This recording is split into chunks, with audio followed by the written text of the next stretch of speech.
Greetings, fellow travelers of the cosmos, and welcome to Flash Gordon The Deep Dive, the ultimate podcast for fans of the legendary hero. Today, we embark on an epic journey through the multiverse of Flash Gordon from the comic strips to the silver screen. We'll explore every corner of this beloved universe and celebrate its enduring legacy. I am Kev, and tonight, as always, I'm joined by my co host, Jay Mack. Welcome to our Flash Gordon Deep Dive.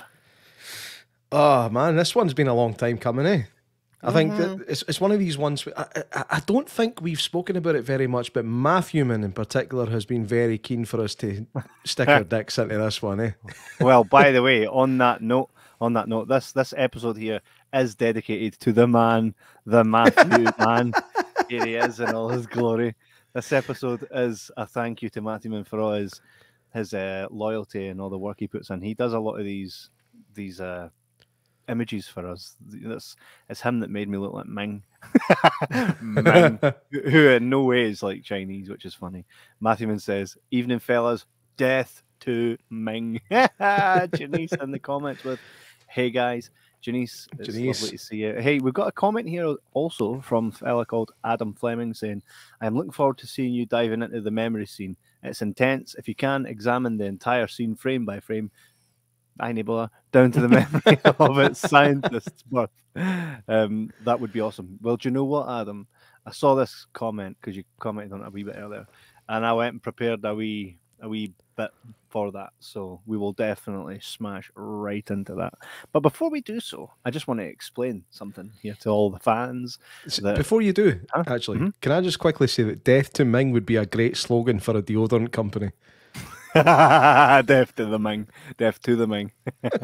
Matthew says that was me and my £15 keyring when I went to see Kiss live. Nice. So, £15 for a keyring, Jesus! so by the way, Ah, right? feast. As much as I was aware of the cultural significance of Flash Gordon, growing up, I never watched it. So my first viewing of this film was the other day in its entirety. Really?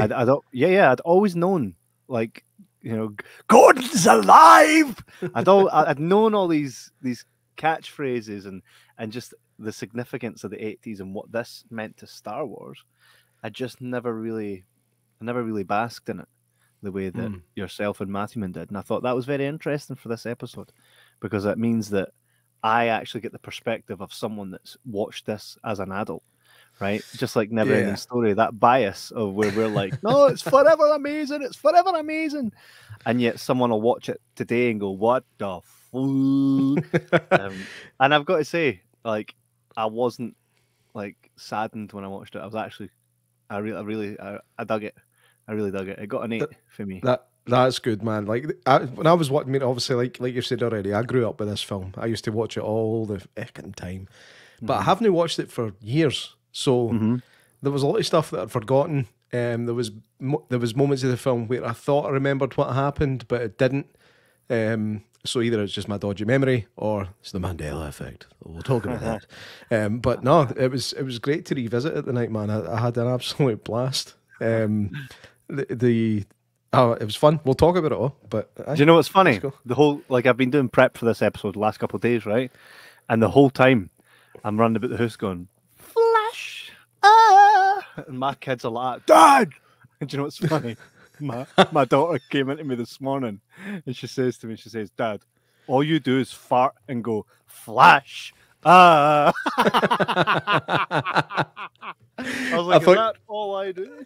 I thought you were going to say that when you went flash was the moment where your daughter said, "Alexa, go and tell Dad to shut up." No. It's I was funny. howling at that. I was at She, my mate's house. It was me and a couple of other mates, and I got that message. I burst out laughing. I thought it was brilliant.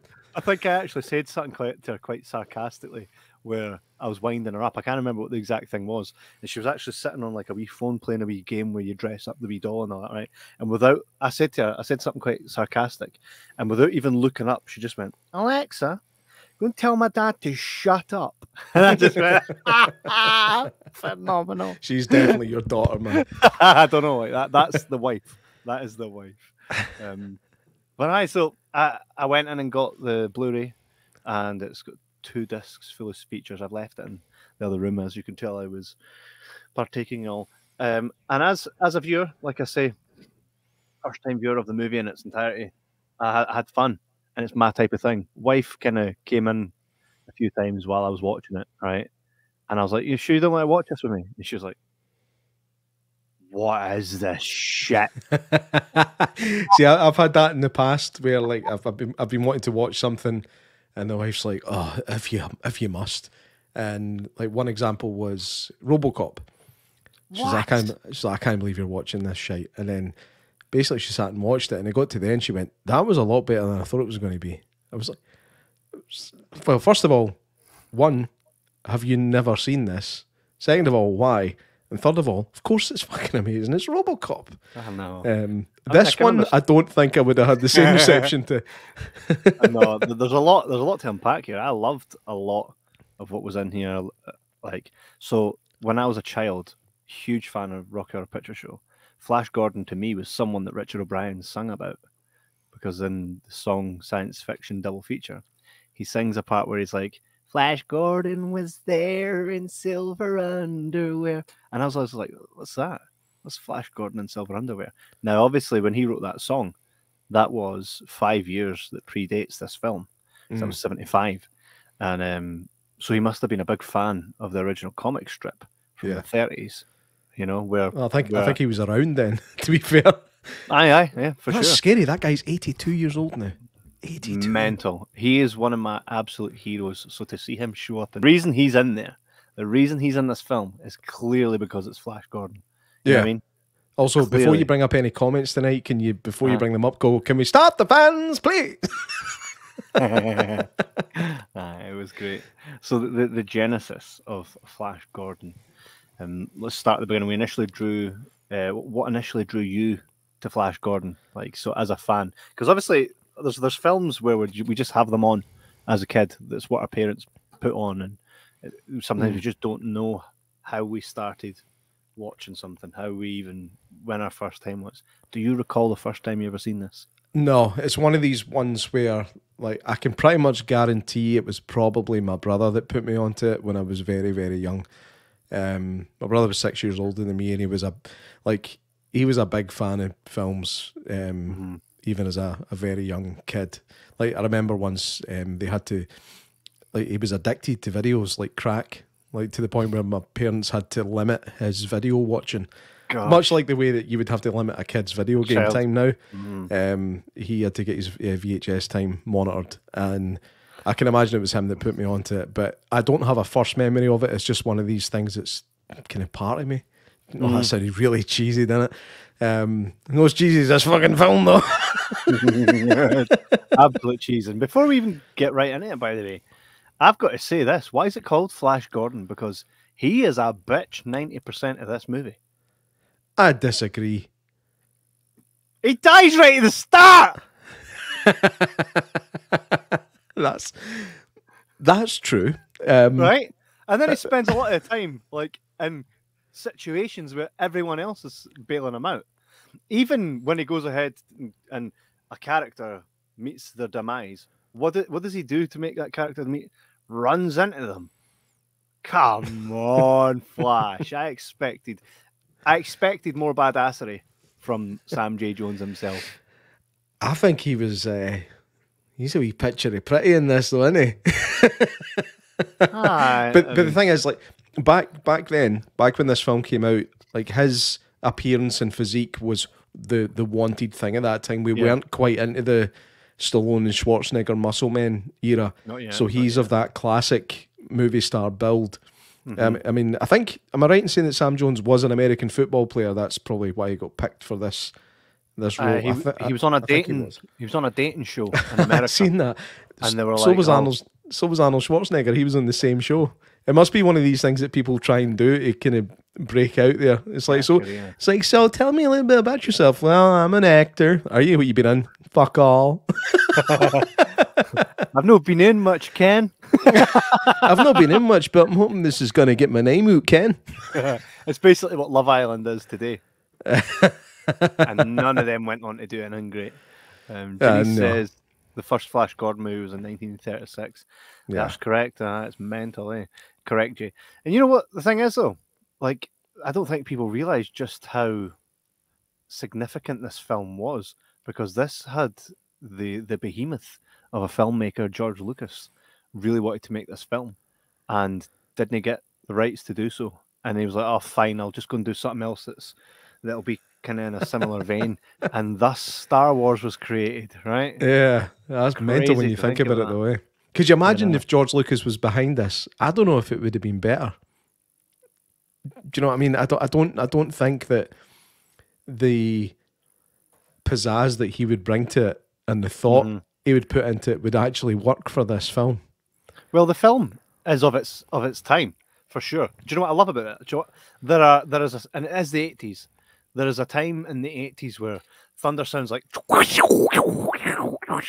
love that sound. right, phenomenal, right, where everything's just so of its time, and this shot right into that, and I was like, yes, where you can make out the chroma key when they're in any scene. You can see the outline where it's not being feathered properly. You can actually see it, but it takes nothing away, and it just that watching this film like for the first time has really made me like want to go back and watch more films of that time, but just purely for the pizzazz, as you say. I've never said that word in my fucking life. By the way, did you not say pizzazz? Did you not say pizzazz just a wee while I did ago? tonight. That's the first time I've used that word in my life. That's what I'm Lovely. saying. I think this film deserves such a word. Pizzazz. And do you know what's funny? Do you know what's mental about this film? Right, that there was 2 different locations where they were shooting it. Right, one was in Italy with the Italians, right, and one was in America. It's one fucking Italian. I know, couldn't read a fucking word, right? And the other was in America with Sam Jones, etc. Now, the interesting part about this, and if you watch all the scenes, it makes sense. All the Americans were treating it like a joke type of Monty Python, right? All the Italians were, this is serious as fuck, which is why it's darker at different parts, right? Right. Okay. And it's funny in others, and it creates a nice wee contrast for the film because it is quite dark at certain parts. And by the way, for the sake of no getting ripped off of YouTube, RAPE, we'll call it grape, right? Mm-hmm. There's a juice that literally is like a grape juice. If you get my drift, Right. it's like, because Dale's like, "What's this green stuff?" And she's like, "Oh, this is something to make you agreeable." I'm sure that they try and stop that in clubs, right? I'm pretty sure when she sipped it in the background, you heard, "Hey, hey, hey." A scuba dabba dooba. Right? This was okay. This was okay. I don't see George Lucas putting that in there. I'm like, what? This is juice that literally makes it. Harvey Weinstein must have had a ton of that stuff, right? It's like, yeah, it won't prevent anything. It won't make you forget. It'll just make you all right with having the memories of it. I'm like, what? That's minging. Yeah. Did they also, like Max von Sydow, was Ming supposed to be Asian? Because he kind of dressed like he is, but he's a wee not. bit. I mean, there's a few subtle hints towards that fact. His name's Ming. His facial hair, not to be stereotypical, but yeah, he's got the old Fu Manchu beard going on. There's a few subtle hints to the fact that I think this was maybe slightly tipped in the direction of an Asian character. But his daughter was not Asian either, so no. I don't know if that was the other. His daughter, by the way, Aura. Jesus Christ, Aurora. She definitely. Those eyes. What eyes? Oh, eyes. She definitely put. She definitely. She was hot as fuck. Is that what you're trying to say? No, I was just saying she definitely had a presence about her. And she had a couple of them. Do you know what I love about this though? Right? Do you know one of, and we'll dissect this. Right? We'll go into it. We'll really go into the film. But I just wanted to get a couple of these things out the way about how I felt about it. What I absolutely loved about this film is she just got some random fuckers just floating about. Right? The creativity on the originality here. Right? Where there's these wee present looking dudes. Right? And at some point, I don't think I even have an image of it, right? It's like, what do you want these to be designed like? I don't know, Tutti Fruities. Right. Look, this guy's got, what do you call that thing, that marzipan thing again? What? It looks like he's got one of them- Battenberg glasses. He's got a Battenberg face. Right. Right. The bad guys are just, he was my favourite, by the way. The only guy getting things done. He's Kind of phenomenal. shame what happens to him, right? I know. The only thing was, I thought, such a badass character, and he got rugby tackled. Is that it? Aye. Janice says she was very pretty. She still She pretty much. still is, man. She's like still looks how 68, she did. 69-year-old, and that's a very apt age. she's lovely. What's her name again? Amelia real life? something? In Yeah. real life. Her real name in real life is Ornella Muti. Ornella Muti. Aye. Yeah, she's some bit of gear, as we would say. over here. Some big gear. She does not look old at all. For reference, I don't actually have.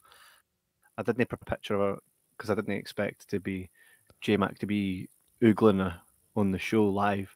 But what I will do is I'll show you here just how she looks these days, like this. So she doesn't look like she's aged. 69. That's a good number. 69. I'm just going to say that as often as I can. 69. 69, dudes! Aye, I hope you got that reference. She was, and she, by the way, see, the thing is, she was really, like, people always obviously oogling her and whatnot, but she was actually very good in her role. She also was another MVP in this film. There are many MVPs. I happen to think that Flash is a bit of a bitch. Like, argue with me here.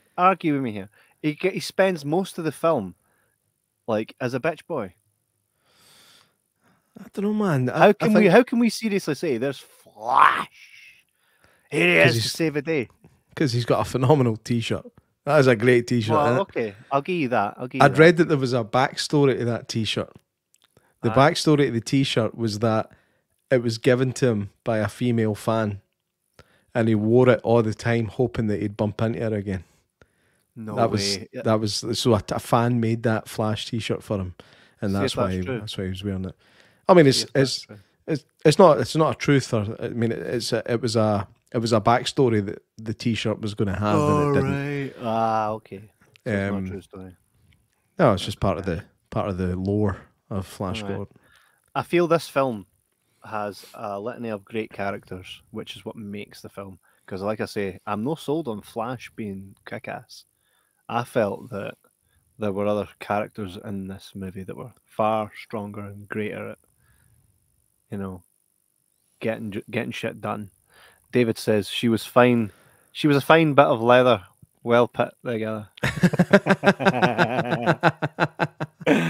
Wasn't she though? Wasn't she? I mean, and this was like pure natural beauty. There's nothing fake about her.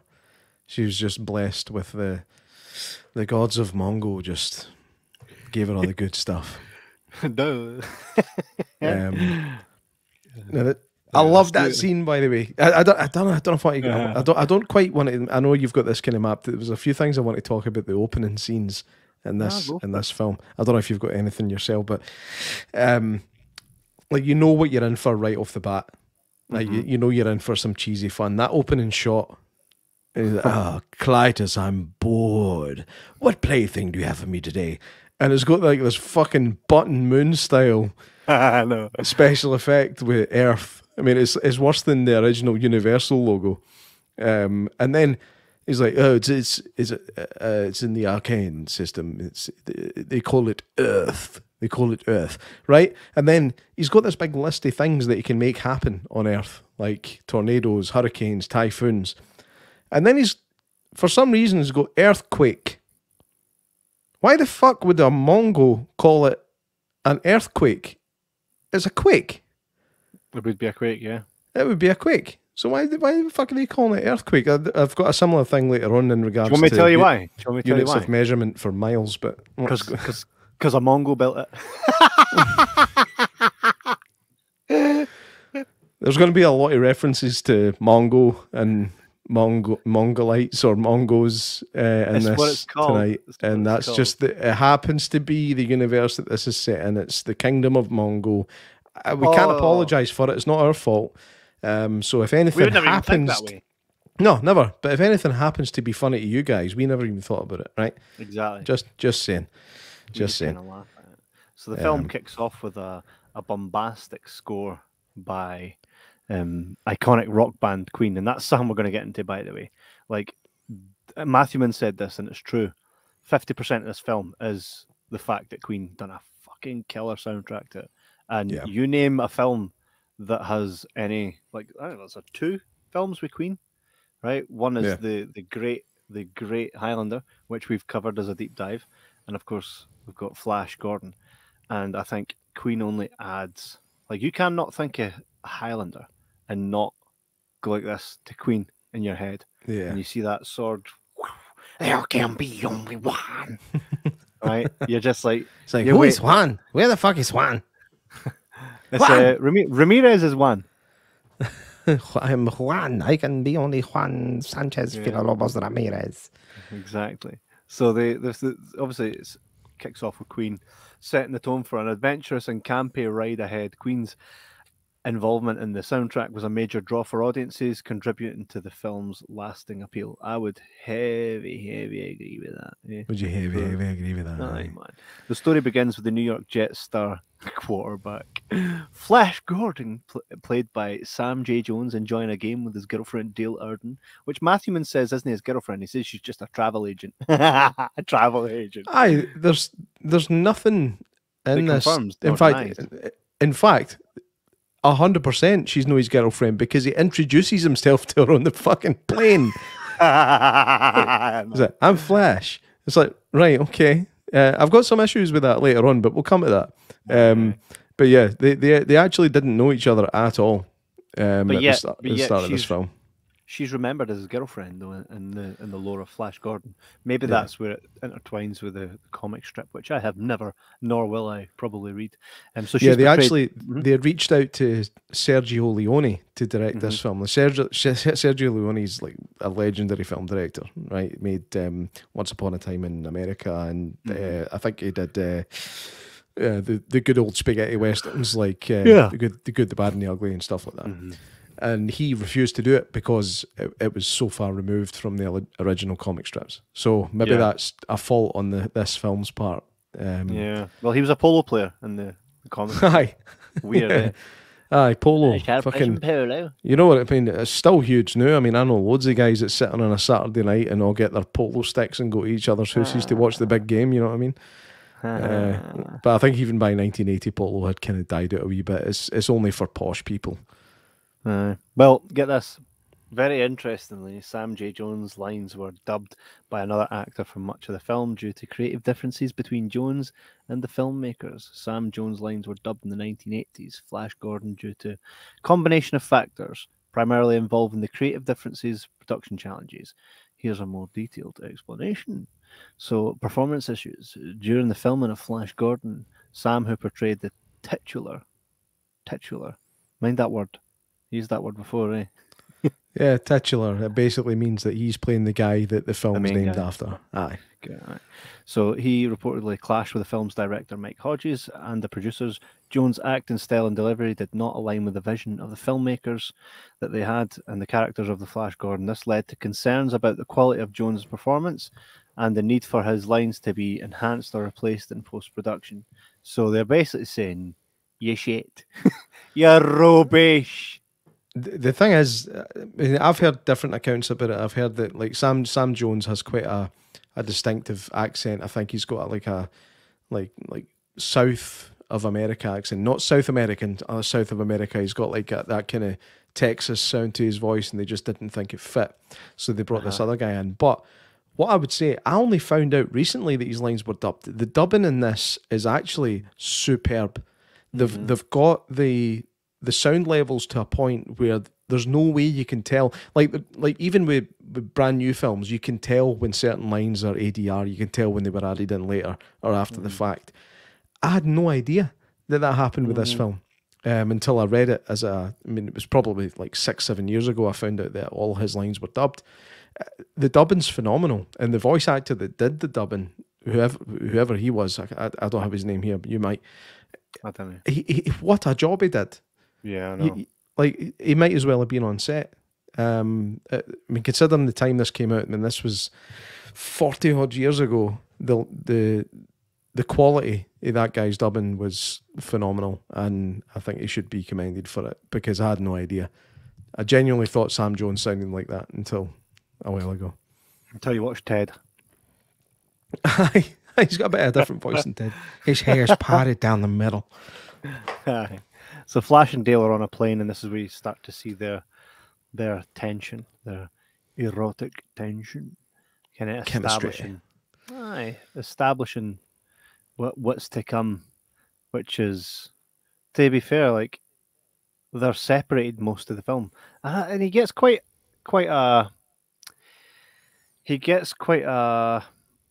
an attachment to Dale, even though he's only really just met her on the plane. She does as well. I mean, like, she's greeting about him getting executed. I mean, it's like, you met him about fucking an hour and a half ago. He seemed nice. Oh, Flash. Oh. It's like, Flash. Oh. There was an upcry about his death. Ginny says, in the original, Dale Arden was just described as a damsel in distress. In the 30s, they had a way of doing that. So I don't know when the whole girlfriend thing comes in. Well, yeah. It kind of comes in and around here, but does it though? Yeah. So they head off to Zarkov's laboratory. Upon arriving to Zarkov's laboratory, Flash and Dale are thrust into the mad scientist's bizarre experiments. By the way, that was quite... Oh, hi, he's all right, aye. Do this! Like, what the hell, It was a very convenient place for them to crash land. Or inconvenient, depending on how you look at it. Yeah. They happened to crash land their plane, their wee farty plane.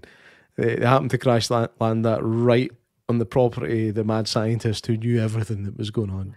He's very quick to jump to conclusions as well. It was like, Dr. Zarkov, it's 8:24 in the morning and there's no sun. And he stands up and goes, check the angular vector of the moon. What? What for? Thing is, his wee guy doesn't even question it. He's just like, aye, no bother. I'm gonna have a look at that. You want coffee? Matthewman says, and who closed the plane door then? That was Big Hagrid. That was Big Coltrane. God rest his wee muggle soul. Was it? Aye. Did you not notice? No. I didn't either. Matthewman pointed it out to me. No, I had no idea. No, me neither. It's very quick, isn't it? But that was Big Hagrid.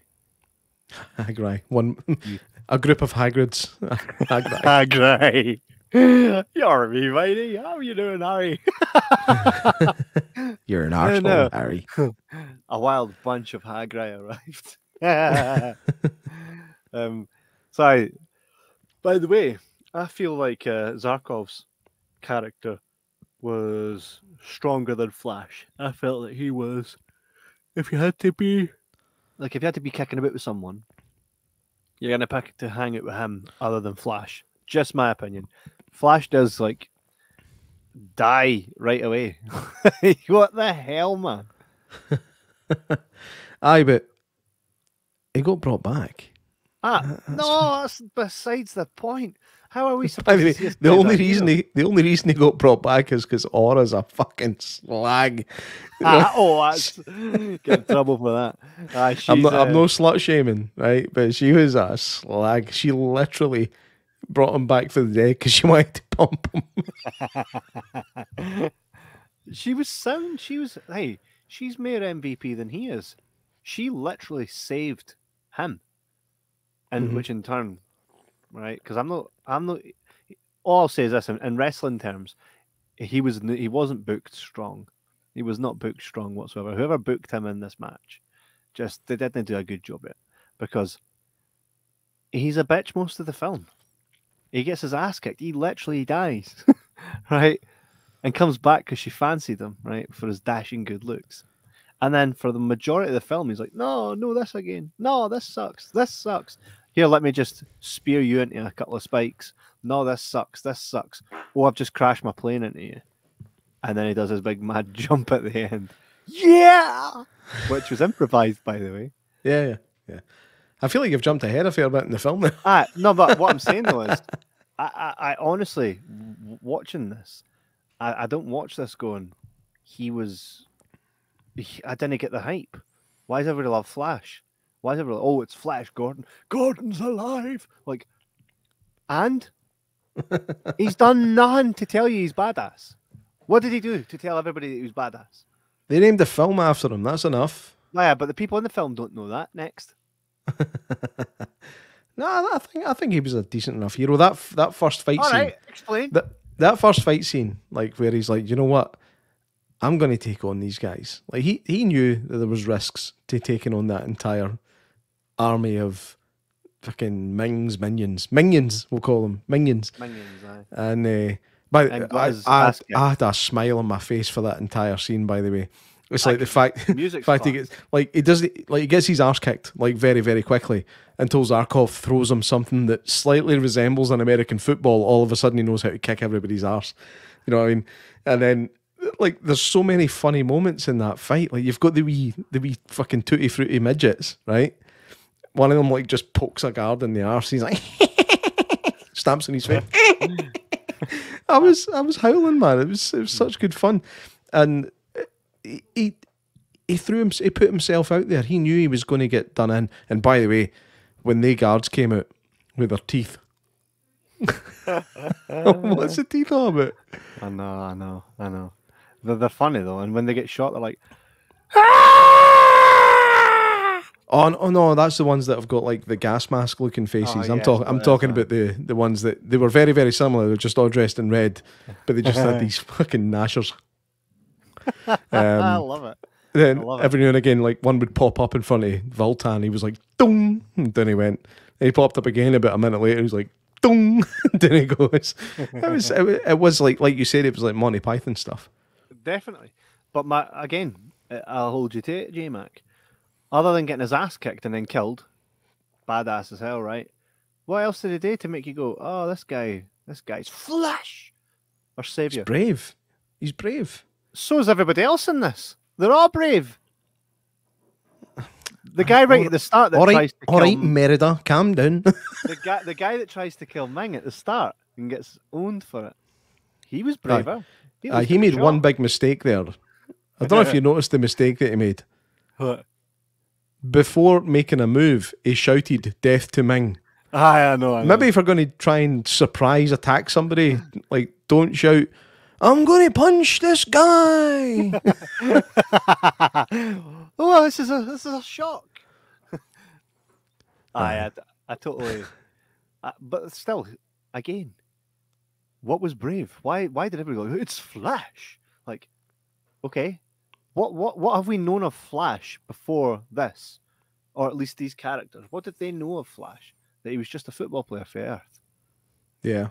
So, why is he Flash? Oh, great God, it's Flash. Like, what is intimidating about him? Other than he's like Dolph Lundgren. I did think that, by the way. It was like, it was Dolph Lundgren minus the gym. Oh, hang on a second. Remember I said I had Brussels sprouts earlier on? Oh, no, here we go. You ready? 1 sec, 3, 2, wait 1 sec, here we go.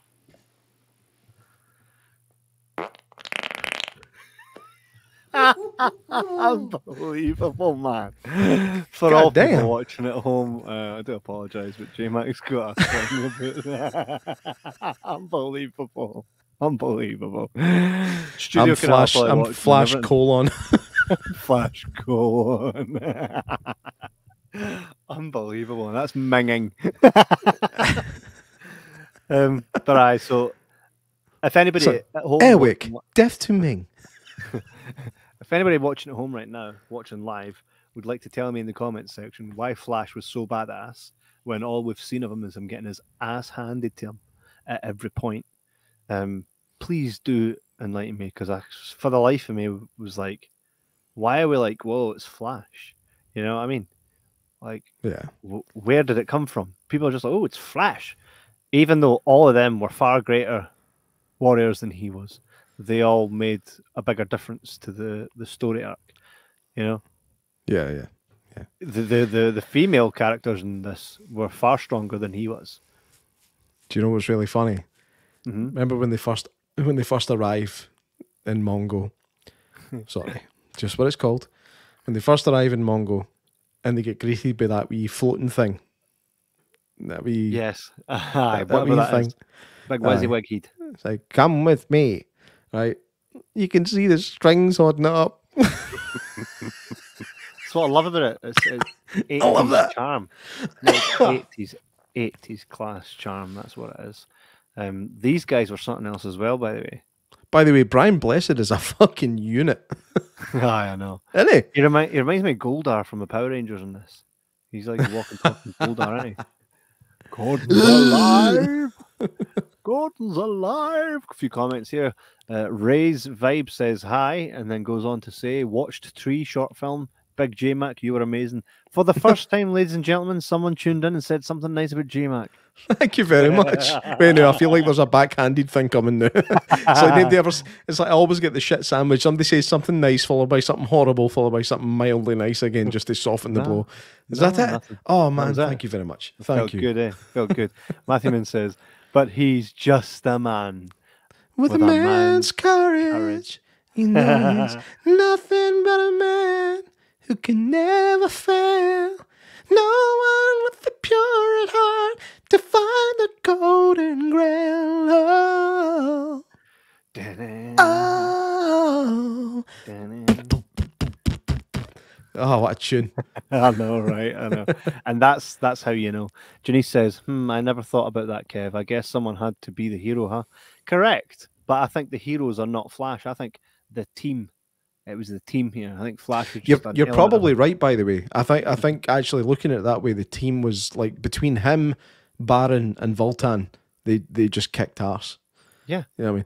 Timothy Dalton in this, phenomenal. I wouldn't be surprised if this was the film that made them go, he could play James Bond. Yeah, probably. Do you know, the same guy that made this film also made James Bond film. Dino De Laurentiis. Mm-hmm. Which It's one? The one that nobody remembers. Was it called? I can't remember. Aye, I'm sure that's what it was. Oh no, it was the guy that wrote it or something like that. Basically, there's links between Flash Gordon and James Bond based on him playing James Bond and someone else. You'd think with all these sheets and sheets and sheets of prep work I've got here that would have the name, but you know what it is? There's so many sheets that I can't spend time looking for it. We'll get through it. We'll get through it. Marv Dogger, the man says, Brian Blessed. Where'd this guy come from? I know. I've seen you for ages, mate. I know. Hope you're well, Marv.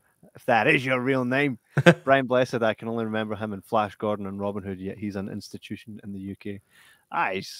He's one of those guys, isn't he? He's just. I don't know how he didn't blow up microphones, man. Do you know he's got twice the lung capacity of a normal human being? You can just tell, eh? I mean, I think like he spoke about that in an interview. Like he was diagnosed with having fucking massive lungs, which is why he's so loud all the time. He can't even control it. Well, he also he was a huge part of my childhood, but not for the reasons that yours are. I grew up watching the shit out of 1999's Tarzan, and he was Clayton, the bad guy. I've never seen that. Phil Collins, that's another thing with phenomenal. Mate, Tarzan came out when? 1998, 99, something like 99. 99. I was already like 15. I was past watching Disney by then. Remember what I says? I used to go to like a family member's house, and they'd put 6 Cents on. And I was like, what the fuck, man? I'm a kid. Well, Tarzan was what would go out of my head before I went to bed, you know? So right, okay. Brian Blessed played a big part in Phil Collins, because that is a phenomenal, heavily underrated Disney film, is Tarzan. Phenomenal. I've just had a text off my mate. Actually, that's him. It's fucking David. Asked me where I can watch the Tree short film. I can.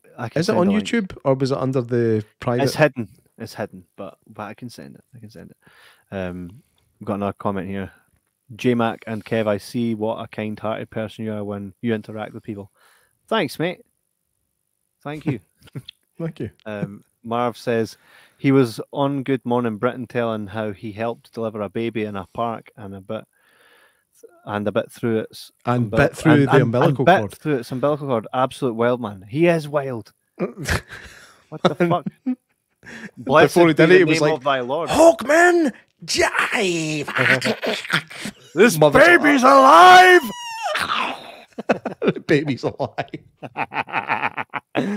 Matthew says Brian Blessed was having an absolute ball in this movie. Easily the best part of the movie. Matthew's met Blessed. Oh, has he? Yeah, and you know, the year that we were invited to go down to Manchester, when the year that we said we couldn't, we were like, oh, we can't, right? Even though we were offered all the interviews, Blessed was part of it. Yeah, so that's a shame. A proper sit down with him because we were in good, like we were owed, so to speak, some good favor, and I was told all the interviews that you want, all the time set aside if you come down in November, and we were December, and we were like, canny, we've just came back up and all that. But that would have been pretty cool. Eh? Some wee blue monster guys with him. So yeah. Some wee blue monster guys with hey. I mean, I don't know what else you can read into that comment. So when you get to what's dubbed Scene 4, Flash, Dale and Zarkov are unwittingly transported to the distant planet Mongo, where they encounter strange creatures and hostile environments. This sequence features elaborate practical effects and set design, showcasing the film's commitment to creating a visually stunning world, which they did, by the way. Right, because of like even going back to like very near the beginning of the film, where the storm first kicks in, the storm that Ming initiates, those clouds rolling in over the sun, that terrified me as a kid. I thought that's what all storms were going to be like if I was ever caught in a thunderstorm. Well, I remember once when I lived in East Whitburn, so I would have been like 5, and we were out playing, and then we heard like a roll of thunder, and then this wee girl was like, wee girl was playing with me at the time. She was like, oh my God, the sky's going to go black. And the first thing that came into my mind was that image. I was expecting the smoke to roll over the sun, and I shit myself and run home. You're not expecting the nothing. It's very nothingy, isn't it? Very nothingy. There's quite a lot of stuff in this that's very nothingy, like when they first, when they go up in the rocket, and you've got it's almost like tie-dye. The effects in the background, it reminded me a lot of stuff in Neverending Story, including that lightning sound you're talking about. Aye, and that's Goonies as well. When's the lightning in Goonies? Oh, at the beginning. Yeah, but it's not as vibrant as that, but it very much puts you to that. Oh, there's such a I can't describe it, but see films that have those sounds in it, right? Just have such a beautiful feeling when you're watching them. And I also want to say the same thing about when you can tell it's a movie set. When you can tell it's a movie set, it adds so much more charm. Like this whole film, basically, but not so much the stuff that's set in the palace or on the ships and stuff, but see when they go to Arborea, like in the trees, like Ewok style. That was so Ewok style. Very, very Ewoky. And what was the other part? Like the tilting table when they had the battle. Yeah, so obviously a movie set, but I loved it. Look at that; that adds so much charm to it. It's and there's actually by combat. I don't know if you noticed it, but there's a bit where all the spikes go down, but one of them gets stuck. They've left that in, but it just disappears in the next shot. I think it's one of the outer ones. It's just like, no, I'm not coming down, mate. I'm here for the night. And I love that. I love like back when this was out, you didn't really have the chance to examine movies as much. You went to see them at the cinema and you enjoyed them for what they were. Now, when you can sit and watch them at home and you can watch them over and over again, and you can actually spend time really deep diving into the films. You spot all the mistakes. I love mistakes. It shows that everybody's human. Did you ever feel that only in the last 15 years did the mindset become, let's pull this movie to bits? As a kid or even a teenager, right? And this is how it used to work. You would take a VHS tape round to your pals. Here, I brought this to watch.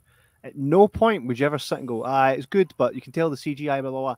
That did not exist. It was, let's watch this, it's class, and you would watch it and go, that was class. That's it. It didn't exist. Where we go, right, stop here. What about this part? And did you know there was even the trivia? You just wouldn't speak about trivia. Unless you read it in a magazine. That's the thing. It wasn't really to hand back then unless you bought movie magazines. That was the only source you had. And let's face it, the only people that bought movie magazines were proper geeks. But now the information is so at our fingertips that it's easy. You could, a lot of people, I mean, I'm one of these people that's guilty of this as well. You can spend hours just scrolling through fucking TikTok and stuff. Scroll through IMDb trivia. It's fucking fascinating. It is. And those things have always intrigued me. But like I say, I think people are starved now of being able to enjoy a film for what it is, which is why some of our favourite films, like The Never Ending Story, it's why some of these films, we didn't have to forgive it because we loved it for exactly what it was, for exactly what it was intended to be, And I think that's a shame that people nowadays won't ever get to experience that. And we as kids, we only had like 5 or 6 videotapes, correct? Right? And you would trade them off with your friends and you'd get a new one, but they would disappear. So you would only have about 5 or 6 different videotapes.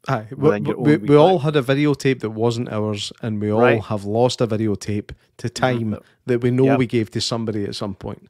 Exactly, right? And most of your tapes were taped off a telly, so they'd have all the adverts, right? But the cool thing tape on the tab, put the tape on the tab. So the thing is, you would appreciate it for what it was, right? And you would watch the same thing over and over and over again, and you weren't spoiled for choice. And I think there was such a beauty in that that's now missing, because now you can how long do you spend? An hour to an hour and a half looking for a film to watch, and then you go, Ken, what?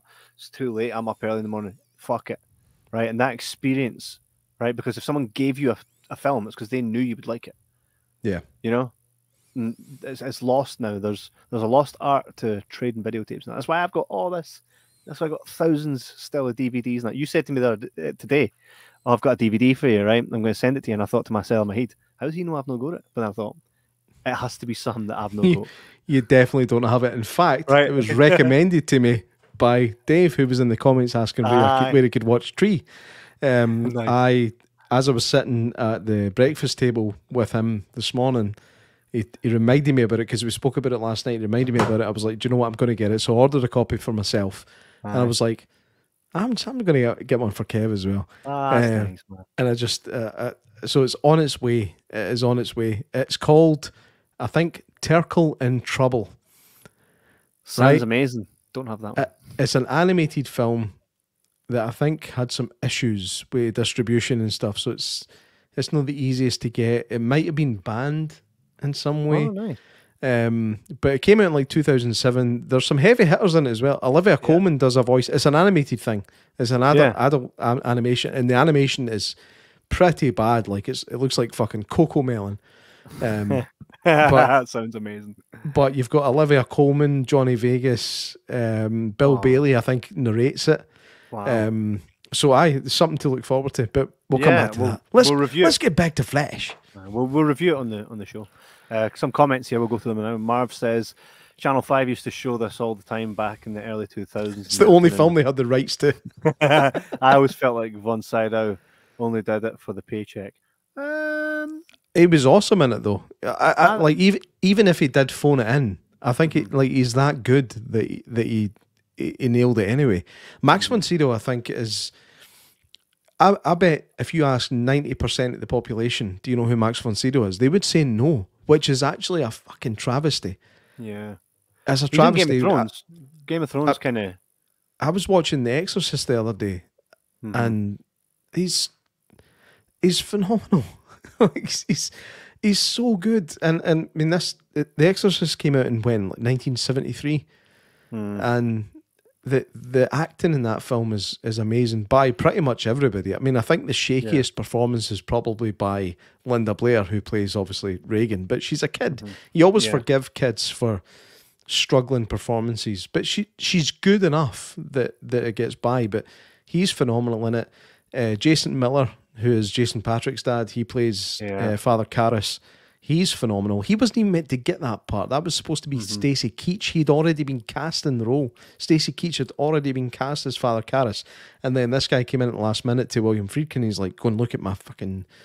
Please let me try. And they took him on, but still paid Stacey Keach for his salary for the role. But Max von Sydow is... He's a top-tier actor. Yeah. You can see our Exorcist deep dive in the archives. It exists on our YouTube and everywhere that you can consume podcasts. Janice says, so true, Kev. I agree. Marv says, those of us who grew up in the 70s and 80s saw films as art. Now films are just product. They come out so fast, and people born in the 2000s just don't have the attention span. It's just product now. Totally agree with that. Tyler Millen says, haha, so true. Tyler, a new name here in the chat. Nice to meet you. Thanks for tuning in. Very happy to have you here. That's true, by the way. Like every film that comes out now is essentially McDonald's food. Totally. Everything. And there's not a lot of substance, and that's why we look to the past for some of the greats. That's why we're still talking about Flash Gordon. You know, that's why they keep remaking the fucking things, because they can't come up with anything decent. Exactly. Matthewman says certain popular YouTube critics not use. Oh, we just got called YouTube critics. I merely don't think we suit the title, but thank you very much. Says are so fucking fickle when it comes to movies. It's almost popular to shit on everything these days. That is so true, by the way. Most of the time that, like, sometimes if we've got a film coming up where we're talking about, I jump into other people's videos to see what they said about it, to see what the perception is of nowadays of a film. And usually it is, oh, it was so shit. Do you know who I actually am going to go, I'm just going to say it right now. See, when I see that critical drinker talking about something, right, I roll my eyes. I actually unfollowed the fucker because all he does is moan and fucking shit on everything. And I'm just like, mate, shove a pill up your arse and like enjoy the film for what it is. I think he's sniffing his own shit. This is going to end up a TikTok boxing match. I can see it coming. I will win. I will fucking have him in under a round. I know you will. Easy. Let's see if he fancies it. You come in, critical. My mate will get fucky. I'm like that annoying girlfriend that gets her boyfriend and he fights all the time. He'll kick fucking you. No, I welcome it. He's the only one bringing any credibility. I cannot listen. To that guy's videos. Everyone's just so he's such a cynical prick. He's sanctimonious. His voice annoys me. But Kev will fight him anyway, so it's fine. It's funny because folk that watch this show have actually got good relationships with him, so it's likely he could see it. It's all in fun, like, but I disagree with a lot of what he's got to say, and he patched an email in mine, so fuck him. Marv says, when I was 10, 11 in the mid-90s, I'd probably watch one movie a month. These days, people watch 3 or 4 a week. That's true. And you know what? I'm actually happy that I'm able to watch so many films. But I had to pay for every single one of them individually, and I had to wait, and I paid like fucking 15 quid per DVD. So I feel that, like, if Netflix was to go down tomorrow and everybody's like, what do we do? Wait. No, you didn't, eh? I did. There's been many an episode where you've held up a box set and went, mate, 150 for the box set. 50p, mate. 50p for this, right? But most Hi, I'm Doug McClure. You may remember me from such things as Jibber podcast. But the thing is, right, my collection was all started when I first had a job when I was like 13. So they were like £15. So when I walk past a box set like this sitting at 50p, this is my process. I go, what? 50p? No, I'm getting that.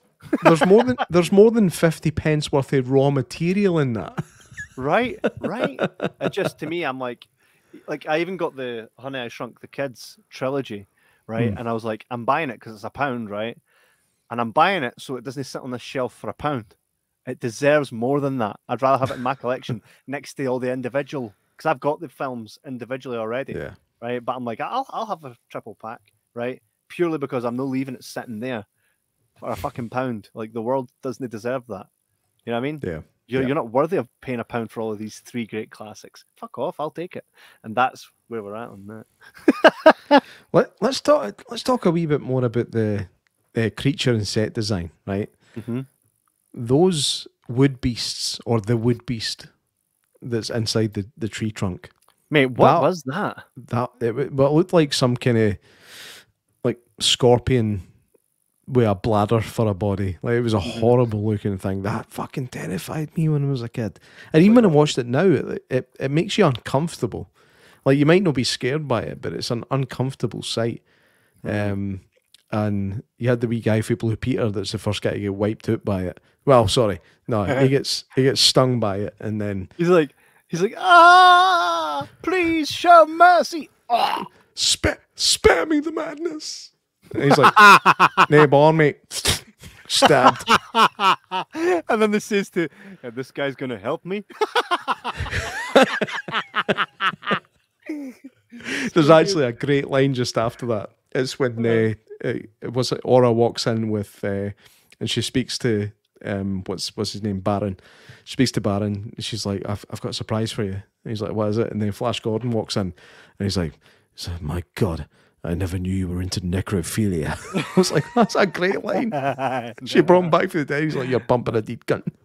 Oh no, I just C-bombed. I didn't mean that. Gordon's alive. So you've got that, and again, when he's still on Arborea, he ends up kind of getting out the trees and down to the swamps, and he gets fucking this thing just sooks him. Like, that thing was terrifying, man. It was like the world's scariest fly trap. Right, and it's proper giving it all this, but yet he's unscathed. But that's what I mean. I think it's essentially a trap. Stabby. It's a trap that would probably slowly digest him. Oh, that's even worse. Imagine imagine that, just feeling yourself getting melted for the outside in. That's fucking horrible. I might be overestimating the filmmaker's ability here. Maybe that's not what it was. Maybe it was just a big thing to go, oh, that's a bit scary. But it looked great. It was clearly just like a big latex balloon, and these legs just came around it. But with the sound design at that point, the set design, it really makes you feel uncomfortable. Then what's his name, Baron, comes in and kills the beast that's trying to kill Gordon. I know. Just to kill Gordon himself. That doesn't make sense. It was a wee bit silly. But also, what was sillier, why the fuck did his laser gun look like a crossbow? It did. Do you know, that thing probably exists in another universe, in the Labyrinth universe. That thing clearly was created in the Bog of Eternal Stench, right? Well, that's what that looked like. I mean, it looked like, it didn't look like a nice place to be. And that film gave me a fear of quicksand for God knows how many years. What happened to quicksand? Quicksand used to be in everything, mate. And even as in our childhood, remember how folk will say to you now, "Oh, would you rather this?" Quicksand used to be in that conversation. Would you rather stand in quicksand or go and do this, or kiss whoever the ugliest girl was in your school, which is mean, right? But that's what they would say. Would make an ugly girl. I'll give you that. Hey, I actually looked phenomenal as a female. I dressed up one night. Just one? Just one night for this challenge thing. And I was like, I did it one night and just looked like my fucking sister. Your twin sister, that's funny. The thing is, quicksand used to be in the conversation all the time. Mate, what films ever use quicksand? I think Never Ending Story traumatized too many kids. I haven't seen Dune or Dune Part 2, but I'm betting there's probably some quicksand in there at some point. I've seen the first one. I've yet to see the second one, only because it's 3 and a bit hours long, and it's this time already is why I'm being told to finally watch it. Right. Matthewman says that fucking tree bit freaked me out as a kid. Yep. Right up there with the scary cyborg woman from Superman 3. They really knew how to traumatize Wayne's back in the day. That's the thing, though. Like, these films would come out and they would all be PG, and there's stuff in it that adults shat themselves at. You know what I mean? It's this bit in the gate. Hello? You've been bad. And I'm like, right. There was certain things like running up to your dad, and you're like, "Oh, I'm safe," and then you put a hand on his face, and your fucking hand just goes straight through his face. But then for some reason he continued to just peel it off. I know. Yeah, let's just take the rest of your face off. They did know how to. I'm going to take his face. Oh. Because he's been bad. It was definitely quite scary. You know, we're going to talk a wee bit about when they take what's his face, when they take Zarkov's mind, right? Because we had a comment, and this fella Adam Fleming asked us to do this. This was before. I don't even know if he's tuning in live tonight, but he asked in the comments, and all you guys ever need to do is ask. I mean, that's essentially why we're doing this episode tonight. Matthew Mint was like, "It's my favorite." When he's deep diving it, I says next fucking week. That's when. And so he asks us to kind of go frame by frame into this scene, okay? And I'm going to give you a bit what I want, right? I'll give you a bit about what I wrote here. So, obviously, in 1980, Flash Gordon movie, the scene where Dr. Hans Zarkov has his memory wiped is a pivotal moment in the story.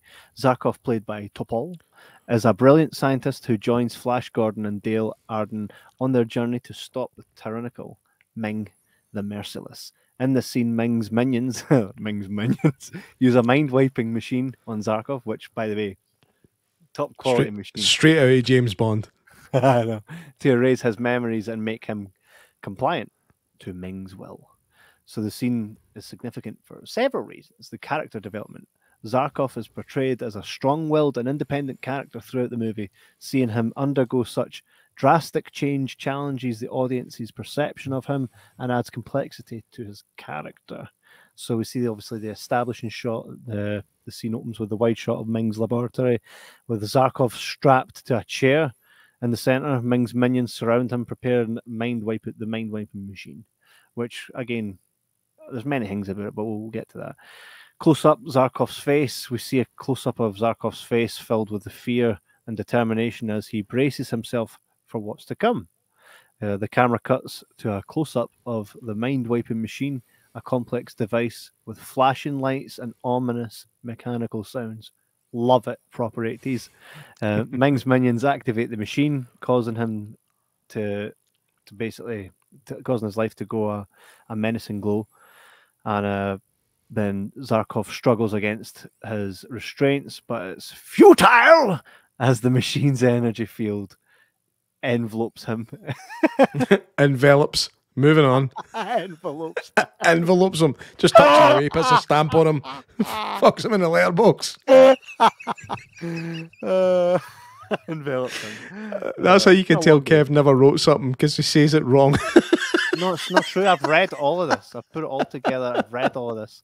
But I get funky when I'm see if we done a morning show, right? The energy would be so different. The morning show would be shite. We couldn't say shite. As the mind wiping process begins, we see quick flashes of Zarkov's memories, his work in his laboratory, moments with his family, and scenes from earlier in the movie. So Zarkov's expression softens. As the memories are wiped away, Zarkov's expression softens, his fear giving away to a blank stare, which is quite sad. Then Ming's minions detach Zarkov from the machine and release him from his restraints, now under mind control. Ming's control. Ming looks on with satisfaction as Zarkov stands obediently before him, ready to carry out his commands. And of course, it fades out. The scene fades to black, leaving the audience to ponder the implication of Zarkov's transformation. So yeah, each frame of this, I believe, was crafted to evoke tension, emotion, and suspense, drawing the audience deeper into the story and its characters. So I've given you literally a frame by frame there on that, and it's now our job to kind of dissect that a little bit.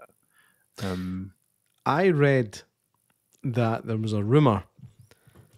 There's a rumor that a lot of the footage that you see in those flashback scenes for Zarkov are just for previous films that Topol had done. Aye. Yeah, I mean, I'm assuming the bits with Hitler and cats and that was added in. The significance, I've actually written this down as a note. Give me 2 seconds. I'll tell you exactly what I wrote. I wrote, I'm too much of a balloon to understand the significance of the flashbacks. Like this, like we're no proper movie critics. We look at things we look back on things with a light-hearted attitude. We like to take the piss. We like to give credit. We like to just have fun with it. So, like our analysis might not be the best, certainly from my point of view. I don't like to overanalyze something. Some things just are what they are, and you just accept them for what they are. And I think this is one of those scenes like that. I mean, it's clear that Hans Zarkov is from Germany. I think that's what came out of that. Like he was born, and he was probably a child during wartime. Like Hitler came into it. Are you allowed to say Hitler on YouTube without getting papped? I don't know what the rules are now. Well, who knows? I get in trouble for everything. Yeah. But I didn't get that much from it. Other than he was clearly German and he had been through some shit. That's all I got from it. Yeah, well, here, Matthewman says, pretty sure Zarkov drowned his wife in that pool. Was that his wife or his mum? Again, I just wasn't sure. I was not sure, like, who died. I like it that they leave it up to our interpretation. Janice says, by the way, today is Mother's Day here. Everyone is asleep but me. Janice, happy Mother's Day. We don't have it here right today, but we'll have it soon. No, we've had it already. Oh, aye, we've had it. We've had it already. But here's what I say to the people that went to bed before you on Mother's Day. They should spend every single minute of that day with you that they possibly can. They should wait until you go to bed. So to them, I say this. Oh, here we go.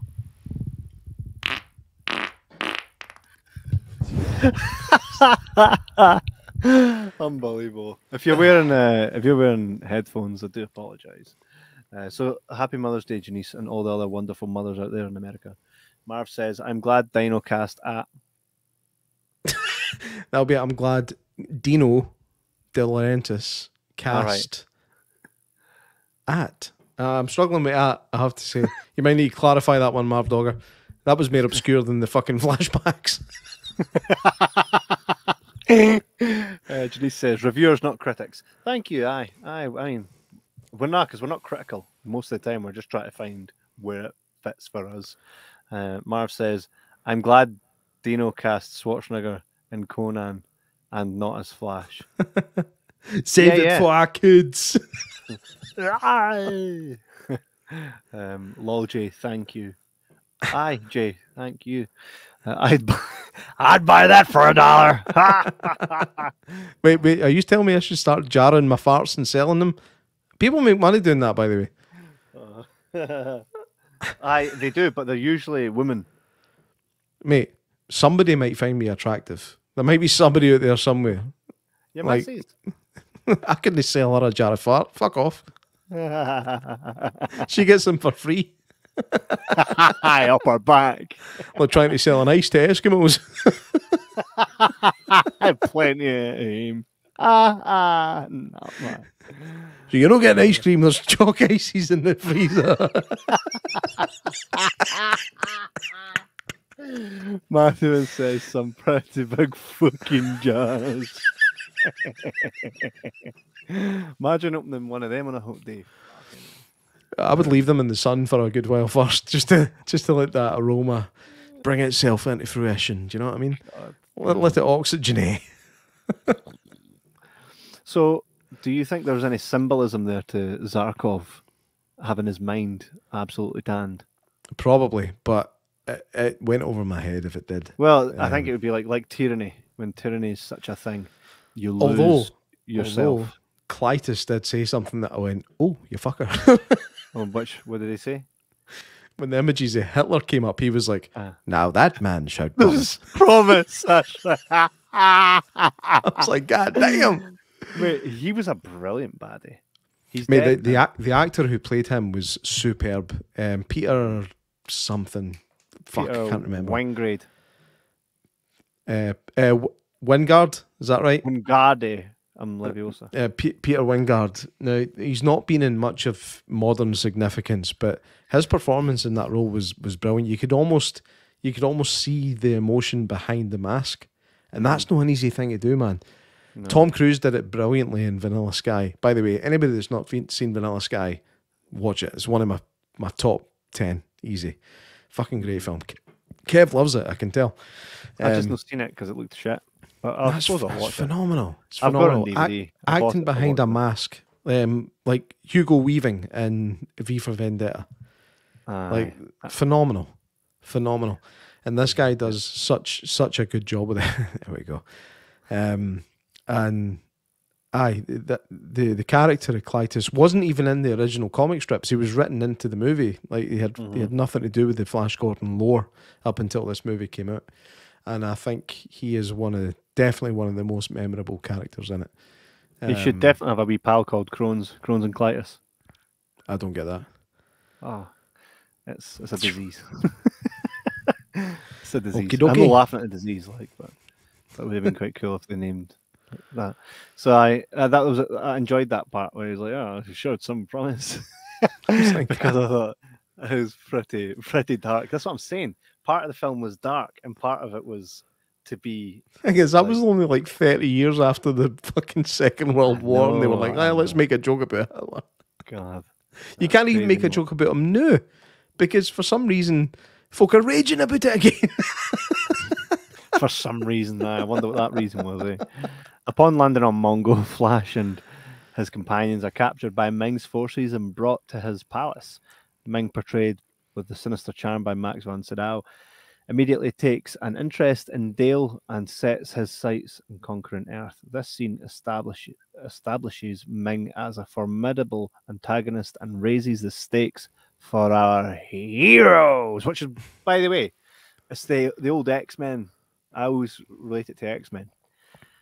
The other camps, right? So you got Brian Blessed's character, right?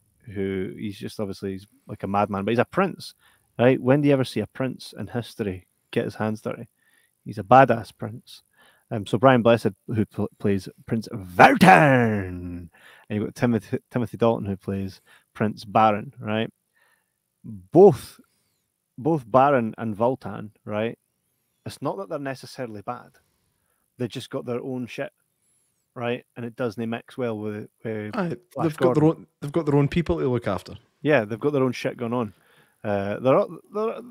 All of them are very quick to be like, just kill, right? Which is a bit much. But none of them are irredeemable because they don't really do anything that's like, well, you can't be redeemed after that. Unlike Star Wars, where you can destroy a full planet, right? Take a lightsaber to children, murder every single one of them, right? But as long as you throw the Emperor off a big building where it turns out he didn't die anyway, right? As long as you do that, you get your wee glow up at the end and you're just like, we're good again, right? All forgiven. It's my dad. No. You destroyed a planet. Think about that for a second. It's like the Avengers and like Man of Steel and stuff. They destroy cities, probably kill countless numbers of people, and they're just like, "Aye, but you beat the big baddie, so it's all good, mate. It's all good, it's all fine." Well, they was a Justice League actually goes into that, and that's why a lot of shit goes down because they're like, "Oh, you came and destroyed our planet, like to beat one guy." Like, no, we're not cool with this. Is that the original Justice League or the Zack Snyder one? Well, the original Zack Snyder one, because it was the both Zack Snyder. Nah, they're no. They are though, but one's is True Vision. They're no. The Snyder Cut was actually a good film. The other one I switched off after an hour because it was fucking steaming hot crap. We covered it. Remember, we done a full episode on it. I remember. Yeah. Janice says, "Jay, I do hope your wife thinks you're attractive." Me too, Janice. Me too. One of life's many wonders. So Ming's Court, Flash and Dale are introduced to a colourful cast of characters, including Ming's daughter, Princess Aura, played by Ornella Muti, and his loyal servant Clytus, played by Peter Wingardy. I'll stick this in the microwave. This scene highlights the film's campy humour and over-the-top performances, contributing to its cult appeal.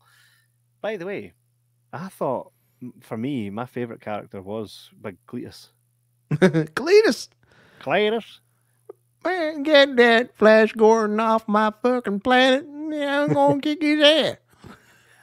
He's alive.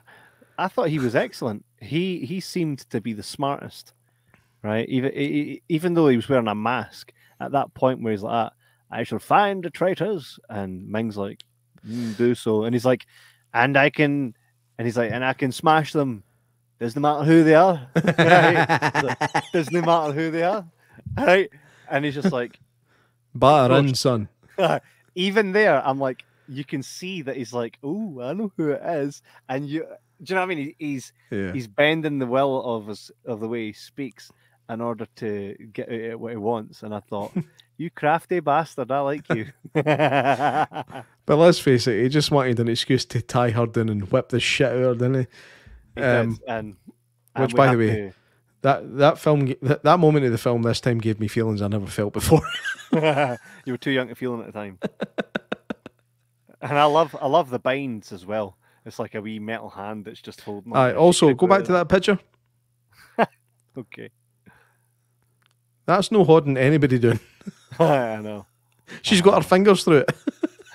It's not even got a wrist. Yeah. Oh my god. Look at that. What they've done to her back. It's horrendous. Unbelievable. See, if they ever done that to me, I'd be raging. Probably. And break out the ball worms. No, not the ball worms. They're just typical bad guy, right? Name this duo. Although I do think it's funny that they put makeup around his eyes, but thought fuck it with his nose and mouth. I know. By the way, why does his skin look quite white there? Not doing makeup. No, but he's a black dude though, right? No. Is he not? No, he's white, mate. Is he? That's why he's white. Well, I thought he was black. I thought he was a black dude. No. It's probably because his IMDb picture is black and white, and he's got the moustache going on, and I just can't tell. Genuinely, but he's got the Chuck Berry look. It's your cousin Marvin Berry. Aye. So that scene. Do you think that scene was intended? Like, what do you mean intended? Like, do you think that was a scene like for appeal? Every chance, mate, and if it was, it worked. Where's she when you need her? Oh, aye. Bring some of that grape juice. Hey, look, here's a picture of Flash Gordon deed. Aye. And there's a picture of the doctor that she's also pumping. I know. Hey, I think the reason for that is that she uses whatever assets are available to her to get what she wants. Aye. She's a slag. J-Mac. A space slag. No. Cocaine slags from outer I never space. used that word. I couldn't. This guy, definitely my guy. He's my guy. And you know what? I'm going to try and find that mask because that's my next Halloween costume. That's a good one. That is a good one. I'll give you that. It would be three people, and we've got Brian Blessed who looks like Goldar. Tell me that's no Goldar. Apparently, all the Hawkmen, like when there was breaks in scenes and they got to have a rest, they couldn't sit down because the wings dug into them and they hurt like fuck. So they had to all just lie down on their stomachs. It's like right, that's lunch. Fucking. I'm pretty sure that's how they filmed these scenes with them on their stomach. Look, the flying is something else in this film. Would you agree? I think they use the same shot over and over again and just switch the backgrounds out. They're just like this. The wings have got like 3 inches of movement that wouldn't cause any ascension, descension, acceleration, braking. Nah, they're just like this will do. It'll look all right in the film. Trust me, it'll look all right when it's finished. And then they finish it, they're like, mate, that looks pish. They're like, fuck, it's too late. It's too late now. You know, and I'll say this again because I think I've already said it. See the creations of these characters. Like, I really love the idea that these guys exist and that they only exist in this film. Yeah. Yeah. Like, look at these. Look at that big polystyrene. Ming head. Now look at these tutti frutti motherfuckers. The Shaolin tutti frutti. By the way, can go back to that last one. Tutti frutti. Can you see a face in the guy at the front? Yes. That's weird, eh? Looks like Clytus. It does. Maybe that's Clytus's minions. And that is a scene from every gay club in 1982. Well, by the way, the last one. Does this not remind you of Never-Ending Story? I didn't send for a tray of the child. I sent for a tray of the warrior. I'm the only Atreyu of the Plains people, but I'll be happy to go back and hunt buff. Wait! If you truly are Atreyu. That's exactly the same. Like, when do you see that anymore, eh? Like, that's just like, bring them to me. I'd read an interesting fact. Now, this is actually pretty cool, and it actually gives the filmmakers a bit of credit. As the film progresses, the way that Ming gets shot changes. So at the beginning, when he's kind of all powerful, he's shot from below, so he looks taller, higher than everybody else. Yeah. Right in the middle of the film, when things are starting to turn, he's filmed from that perspective, basically, which is the audience perspective. And then towards the end, he gets filmed from a higher point to show that he's getting smaller and he's getting defeated. That's cool, man. I like that. No, that is pretty excellent, because there he is, all in his mighty, and that's very reminiscent of Hitler, right? That one? Well, you know, when Hitler kind of stood above, and there's definitely that element to it. Same as with Star Wars. I believe so. I believe so. Yeah. Aye. No. Why did Ming want to get in about Dale? Because she's a right. The thing is, he's got several women. I love it as well. It's like, do you promise to take her? And he's like, Do you promise not to throw her and eject her into space? He looks at her. Well, to begin with. He's like, until you've grown weary of her. I was passing myself. He's like, wait a minute. Like, I do. She's like, I don't.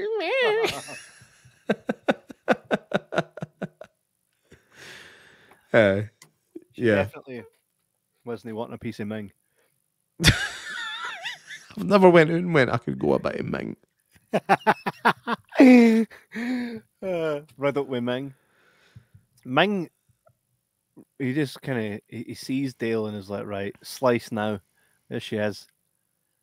She looks like 1940s and 50s classic Hollywood attractive. What's her name? Gillian Anderson. She's got that feel to her. I think Melody Anderson. No, Gillian, the lassie for the X-Files. All right, no, I'm pretty sure her name's Melody Anderson. Aye. Is she related to... Can he be? Probably not. You reckon? Probably not. So Dale was played by Melody Anderson. You're correct, right? Let's see the new. Melody Anderson was born in 1955, blah, blah. Actress known for Flash Gordon, Cannibal Fever, and Dead and Buried. It says nothing about her being the ma of Gillian Anderson. So probably no Gillian Anderson's ma. But how funny is it that the Andersons both have the same type of hair? Do you not see a bit of Gillian Anderson in her? You do, eh? There's Scully, Mulder and Scully right now. I'd like to see a bit of me in her skin. Right, Ming. Look. That's Mulder and Scully of space. 80s Mulder and Scully. Okay, I get you. You've got a strange perception. You're like, I just want to be in it, and I'm like, I see Mulder and Scully. Yes, my perception is strange. Ming straight up's like, what a slice. She's mine. And she's like, nah, no into this. Doesn't want to drink the grape juice that basically makes her agreeable to everything, which is out of order, right? But Ming's got... Well, that she won't drink it, or that he gave her it? The fact that it exists, mate. The fact that it exists. And that point as well, like, see when Aura gets arrested and thrown in beside her, like, that fight, much harder than any of the Flash fights. I mean, look at what we've actually spent a lot of time We've spent a lot of time talking about this film and not talking about Flash himself. Why is that? Want me to tell you why? Because he was a bitch. We go back to that again? But I'm sorry, but I find it hard to stray. Everybody that's watching at home, tell me. Like, How's he a badass? The team are unbelievable, man. Unbelievable. Oh, Brussels sprouts, mate. They're the way to The go. the worst part is you put that mic right back at your mouth, mate. Oh no. Oh no, that's Ming. To be fair, I didn't press it right up against my rectum. There was a good few inches between us. With some good airflow there. Like I say, I felt like the team was stronger than he was. I felt like they spent most of the time rescuing him. Correct me if I'm wrong. He gets resurrected. He gets saved. Right? Yeah, he takes out my man, Big Cleto. Right?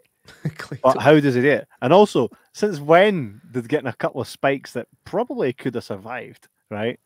Getting a couple of spikes in you mean that your eyeballs and your tongue melt out of your skull. I was screaming at that bit. Total Recall spikes. I know. I was screaming, man.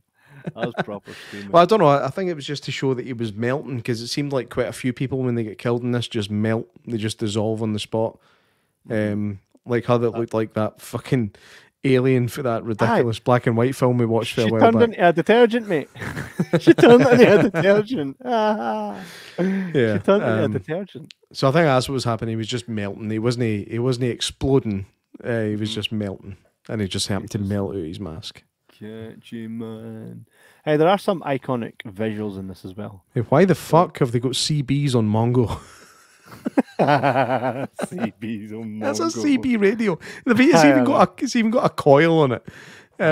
Like there's so many things like that. Like even when Dale and Ming are getting married, it's the wedding march for Earth. Why? Why? By the way, played by Queen, by the way, which made it, I was about to say made it that epic. is definitely Brian May. Let's talk a wee bit about that.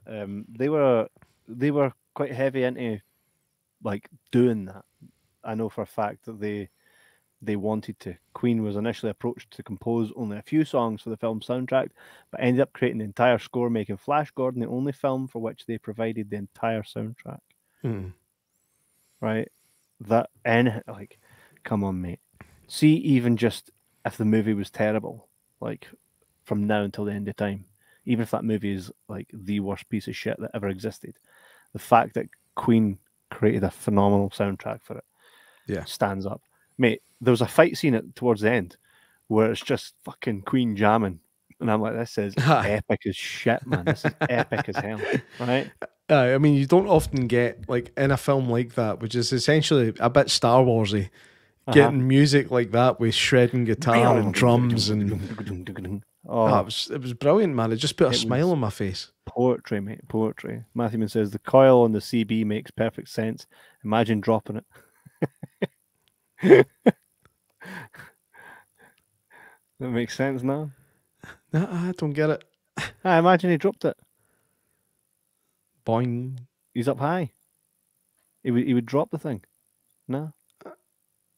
Aye, but it's still just a phone line for Earth. It's still just like they wouldn't have something better developed than that. Even if it was a lackey band, I could understand. And by the way, straight up, like they kill Flash at the start for what, fighting?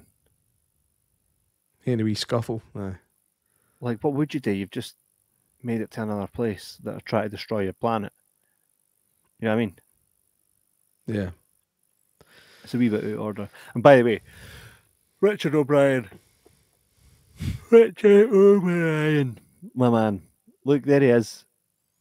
To say that this guy has a huge part in my heart is would be not doing it justice.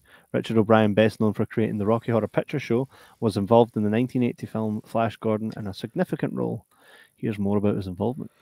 Cast as Fico. Richard O'Brien portrayed the character Fico in the 1980 film. Fico is one of the loyal followers of Flash Gordon who joins him on his adventures throughout the film. O'Brien doesn't he? No, that's bullshit. I know. That's bullshit. I was reading some trivia there. That's absolute bullshit. Well, I mean, that's pish. He kind of eventually accepts Flash Gordon, but he doesn't go on adventures with him. You don't see Richard O'Brien as soon as they get off of that planet. No. Or that area of Mongo. He betrays him. He betrays him. Yeah. Nah, fuck that trivia. That's nonsense. That was terrible trivia. No good. You know, I'd like to talk to Richard O'Brien about even just about Flash Gordon and how that his involvement in this film could not have been like by accident. I think the minute he heard Flash Gordon was being made, he was like, "I'm in this one way or another." Aye. You know? I was like, Mumsy, get me on Flash Gordon. Yeah, probably. Mate, see, that's the thing. Like, for you, he is Rocky Horror. For me, he is the Crystal Maze. Well, no, Which is 'cause I weird grew up- because you would think it would be the other way about for us I too. know, I know, I know. Given our age gaps, you would think that I would be the guy that was into Rocky Horror and you'd be the Crystal Maze guy. But no, I've still never seen Rocky Horror. I don't really think I'm bothered with it. Like, I honestly don't think it's my type of film. But the Crystal Maze was such a big part of my childhood, man. Like, to the point Same. where sometimes even now, I will go onto YouTube and watch old episodes of the Crystal Maze. What a theme tune, man. I know. What I a know. theme tune. I know. It was so good. And I loved how somebody's in there like sweating their balls off trying to complete a challenge and he's just like plays the harmonica. I mean, they tried to bring it back recently with Richard Ayoade, and it was alright. It wasn't terrible, but Craig it still Charles was wasn't the only Richard guy that O'Brien. could do that. Craig Charles. Why Craig Doing- Charles? Because he done Takeshi's Castle and he was phenomenal at it. No. I'm trying to think who could do that now that would actually do it justice. Graham Norton. Schofield. Graham Norton could pull it off. We're just going for the gay folk. No, because believe it or not, Richard O'Brien isn't gay. I don't know. I think he is. Yeah, well, He could I do- looked into it because he definitely presents that way. But he is married to a woman, and it's not a fake woman. It's a woman. She's a lot younger than him. She's 35 years his junior. But he's married. But then I seen a picture of him recently, and he's like, he's wearing this like fucking 50s woman's necklace and a really low cut V top, and like he likes to pose with his knee up in the air a lot, and you're like, I don't know, like maybe he's living a lie. But he's 82. It's a bit, if you're living a lie, it's time to fucking admit it. But I think he might just be one of these guys who is inherently camp. Maybe. Well, by the way, Rocky Horror Picture Show is one of the greatest things ever, and the soundtrack is even more phenomenal. That guy is just his talent is something I don't think gets half the credit it should, because that film is filled with great big personalities and great roles that were brought to, that really stood out. I don't know why I just thought of this, but I always found it funny, like when folk got to the end of the crystal maze and they had like one crystal, and it'd be like, "Would you start the fans, please?" And then the Game music over. would kick in, and it'd be like, dun, dun, dun, dun, dun, dun. It's like, well, you got four gold and 5 silver. It's like, that was pish, wasn't it? Great show, and Richard O'Brien being in this film makes absolute sense. It's so him, the day the earth stood still, Invisible Man, all that type of thing. That's from his era, and movies like this just look at that. Look at that. They don't do these things anymore. That's a planet.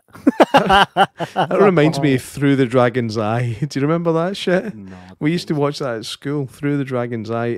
Google it, man. It's terrible, but it's it's nostalgic for me. You probably won't have any interest in that at all.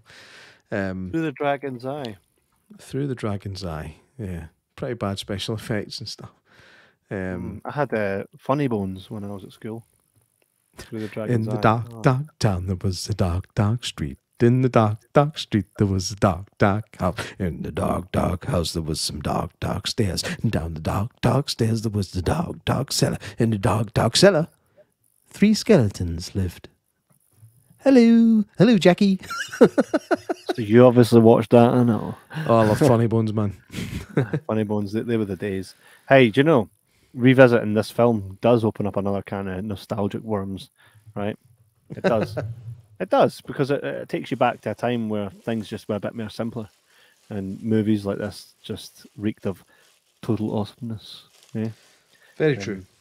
Very true. So again, like in most governments, it is pointed out that the Zoltan and what's his name, Baron, that Voltan. aye, Zoltan's a machine for big. Voltan and Baron are fighting each other, right? Because Ming keeps it that way. Because if they're fighting each other, they're not fighting him.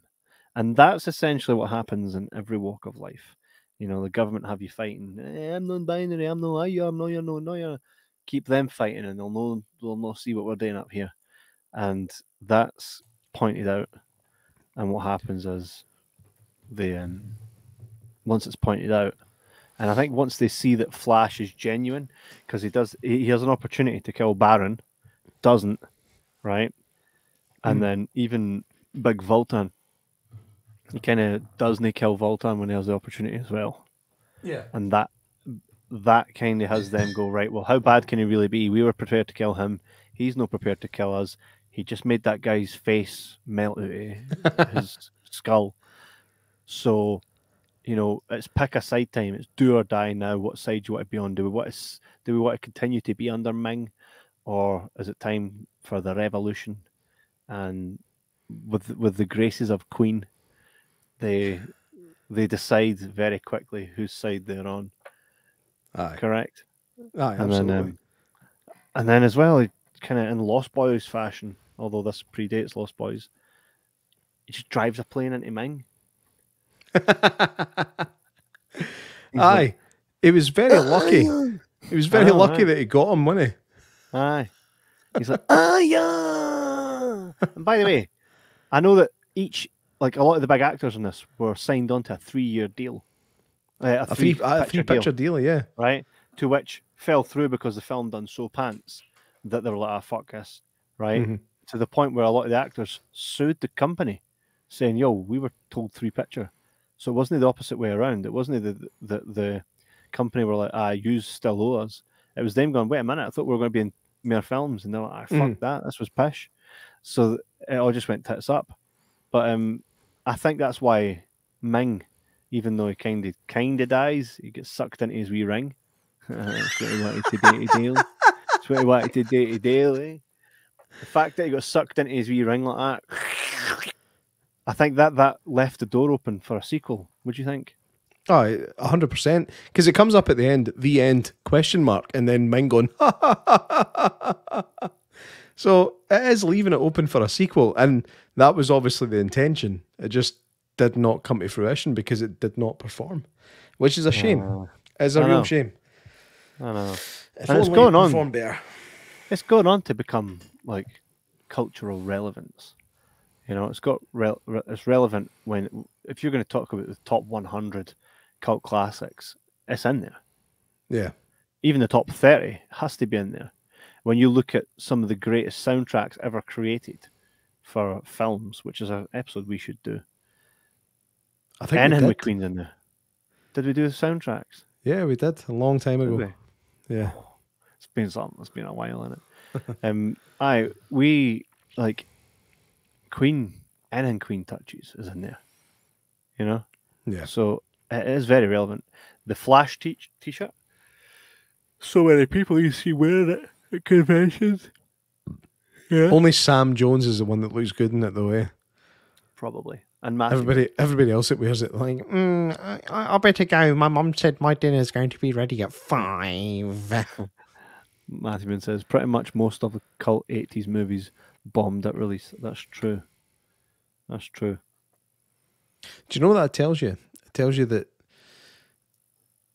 like most of these films bomb in the cinema but then get a big following on VHS is because it's maybe more the low to working classes that don't get the chance to see them in cinemas basically for monetary reasons. And they have to wait until it comes on TV and then they grow up and they buy the VHS. Maybe. And I think it's why so many people like them. The majority of the world is working or lower class. And it could be something as simple as that. Matthew says ahead of their time. Well, no.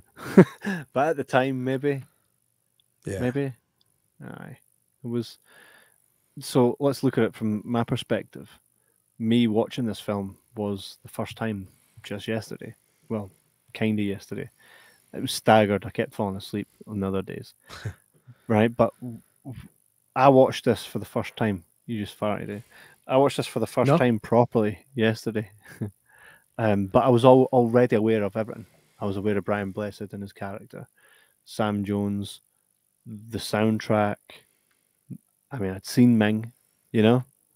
So look at how much I was aware of it and its relevance in pop culture before I actually, well, wait a minute, what is all this? Yeah. Do you remember the bit when Zarkov gets his mind wiped and then it turns out he was just pretending, right? Which I thought was excellent. That there is better than anything Flash done. Right, and then like, how did you go over it? He's like, I just thought of things. I thought of things I didn't want to forget, and even a song from the Beatles. The way he says it, the Beatles. Yeah. And I was like, this is an interesting link between Top Hall and the Beatles. It was brought up later in a film, a little known film called Notting Hill. And right at the beginning, Hugh Grant, he's in his shop, his wee bookshop with the guy that works for him, and the guy's like, he's like, do you know? One time, I once saw Ringo Starr. And he's like, did you? He's like, mm-hmm. It's like, well, he was quite a long way away from me. It might have been that man from, Fiddler on the Roof, Toppy. He's like, Top Hall? He's like, He's like, Top Hall doesn't look at all like Ringo Starr. He's like, yeah, well, it was quite a way away from me. It's like, well, actually, it could have been none of them. He's like, yeah. Not a classic anecdote. Did he play Ringo at some point? No. It's just that he said that he saw Ringo Starr, but it might have been Top Hall. He's like, but they don't look like each other. He's like, well, they were miles away from me. He was like, well, it might have been fucking neither of them. Stop talking pish. Shuggy Grantos. That was back when he was in his... This was before he was I'm Shuggy. terribly sorry. Exactly that. No, I don't see anything relating him to the Beatles. But it was quite class that he said that. Aye. By the way, if you're wondering like why I've got such a fucking an eye from the kingdom of Mongo, I've got a sty, and yeah, I uploaded that picture. Yeah, I've seen that. Thanks for that, mate. I was totally expecting that when I sent it to you for a laugh. Fucking showed up on our page. 3,000 people looking at it going, look at his fucking mad eye. I've got a tea bag sellotape to my face. But there's an acid in the tea bag that actually encourages the sty to sort itself out. That's why I did that. But that's why like this eye is really quite swollen and weird looking. But anyway, that's a by the by. By the sty. by the sty. By the way, see the wee clock timer at the end? It's got like 15 seconds. Starts counting down, right? While it's like 4 minutes later. Right, and I'm like, wait a minute. No. Our bomb's already exploded, mate. Am I the only person that does that? When you see a timer, you start counting it in your head while something else is happening. And then it goes back to the timer, and you're like, no, that's not where I'm at. I know, because you can hear it beeping in the background sometimes. Not in this film necessarily, but it'll be like 5 seconds. You'll hear doot, doot, doot, doot, doot. It goes back to it, and it's got 3 seconds left. You're like, no. You're like, pick number 3, my lord. That's how I feel. I'm like, what? That stuff frustrates the hell out of me. But that happens in this. I'm like, yeah, if you're going to save Earth, you better do it right now, you know? And I love the button concoctions as well. It's like, here, I'll tell him to do this. Beep, beep, beep. Oh, good job, all 4 of those buttons were there to be pressed in that specific order to make him do what you want him to do, right? Very, very handy, that. Very here, handy. See when they're in the wee dungeony thing and they're sinking, you know, when Richard O'Brien puts them, they go in there. Aye. Richard O'Brien gets stuck in. What are those wee lizardy things, man? I was howling. I want to know what they done to deserve that fate. What did they do that was so bad? They just get shat on through the whole film, don't they? So let's chuck a couple of these guys in there, I know, right? So you got one that gets zapped at the start by the wee hang on the strings, right? And then you've got the other ones who are mentioned when they bring Gordon back to life, and they're like, "Oh, you better get out of here before the lizard men come to dispose of you." Like that. That's their job. They just get rid of dead bodies, like right down the bottom of the pecking order. And then they just get lowered to the swamp for literally no reason. It's like, well, can't I just have Flash Gordon in there? Let's fucking mix it up a bit and have some lizard men. Oh, they're saying something about society. I was howling. Matthew says, I don't do the timer thing, but every time I see an underwater scene, I hold my breath to see if I die. And the conclusion is, yes, every fucking time. Don't watch Waterworld, Kevin Costner. He's got gills in that, to be fair, so I don't worry about it. I remember genuinely feeling uncomfortable with how long he was under the water when I watched that. Like, come on, man, I can't breathe just watching you. You know? But nah, I was laughing my head off, and I'd love to see more of those lizard guys. Just wanted like a wee interview with one or something, see what's what, see what they're. Here we don't fight, man. We just day treaties and all that, you know. we just day treaties, make treaties. But the fact that they were just like shunted into that and down they go. It's like what was their crime? Like what did they do so bad? Cut somebody up on traffic or something? Like, Never shows you. Do? Never shows you. I know, but we just know there's a backstory there. I need to know. I need to know the backstory. Why are you coming fast? You got in the cage. You hit my head. Why are you coming fast? Imagine it was for ratting on somebody. A grass. Well, lizarding on somebody. Stitches get stitches, man. I think the creatures in this are brilliant. The fact that those wee gas mask guys, every time they got shot, I was pissing myself. Every time they got shot. Smoke coming at them. Screaming for getting battered. I found a lot of Star Wars in this film, eh? Well, before Star Wars. That wasn't before Star Wars. Star Wars came out in 1977. Aye. You laughed like Connor McLeod there. That's right. Aye. Why am I thinking before Star Wars? Aye. Aye. That. Yeah, there is quite a lot of Star Warsy. To this, for sure. It's from like I say, it's from that era, and a lot of the creatures are quite the same as well. Against the Imperial forces. Star Wars. Blessed is very vivacious in this. I feel that he is the life of the party of this film. Yeah, even more so than Flash. Felt quite blessed to see it. Even more than Flash, by the way. Flash, for me, just like I said, the film itself, class, but I don't feel that Flash in any way was the MVP. Maybe Flash Gordon's more like the MacGuffin. No, he's the thing that moves the story along as opposed to the hero. Well, they're all screaming Flash. You know, should be Zoltan. Oh, sorry, Voltan. Voltan. It's twice. I know. Sorry. Old habits die hard. Baron. Do you know? Mix it up a wee bit. Come on. Somebody agree with me or give me a valid point as to why I'm wrong, because I'll take it if I'm wrong. But I felt that this film, right, is filled with great characters, right? That Flash to me just wasn't the be all and end all. I don't know why. Like if I'm going into a shop and I'm wow, Flash Gordon merch, there's a couple of posters. I don't want a picture of Flash. I want big Clytus. Clytus. I want Clytus. That's who I want. I'll take Brian Blessed. I'll even take Ming. I didn't want Flash. I don't feel like he was in any way. I don't know, man. I wouldn't mind a wee Flash Gordon Funko Pop. But in saying that, I've got that one, which is pretty much the same fucking thing. Aye, near enough. But do you understand what I'm saying, Jay Mack? Somebody agree or disagree with me? Right? Flash to me he was just there. I did not feel like he was the hero. When you watch Rambo, John Rambo gets shit done, yeah? Right, it's called Rambo for a motherfucking I get what reason. you mean. He just seemed to always be a victim of circumstance, and somehow he managed to get out most of the time with the help of other people. That great cast. I think the supporting actors are far more like relevant to the story. And by the way, bear in mind, I'm but watching this. Would you as an rather adult. watch a film called Flash Gordon, or would you rather watch a film called Voltan and fucking what's his name? Zarkov. Voltan, Zarkov, Baron, Aura, and Flash Gordon.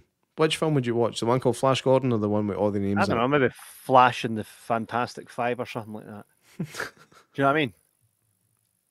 I guess the name Gordon doesn't he scream Right. hero, does it? I've No. never seen a hero called Gordon. Big Gordy. No, not at all. Am I wrong? Or have I got a point, J Mac? I think you may have a point. I do, because I'm watching As much it as going, I hate to admit it. do you know what I mean? Like, at least when you watch Highlander, you know Connor McLeod gets shit done. Right? Yeah. He is the Highlander. Flash Gordon. Flash Gordon is not the all-encompassing hero that I always thought he was. Because I watched that film going, he spent most of the time looking up at the lights.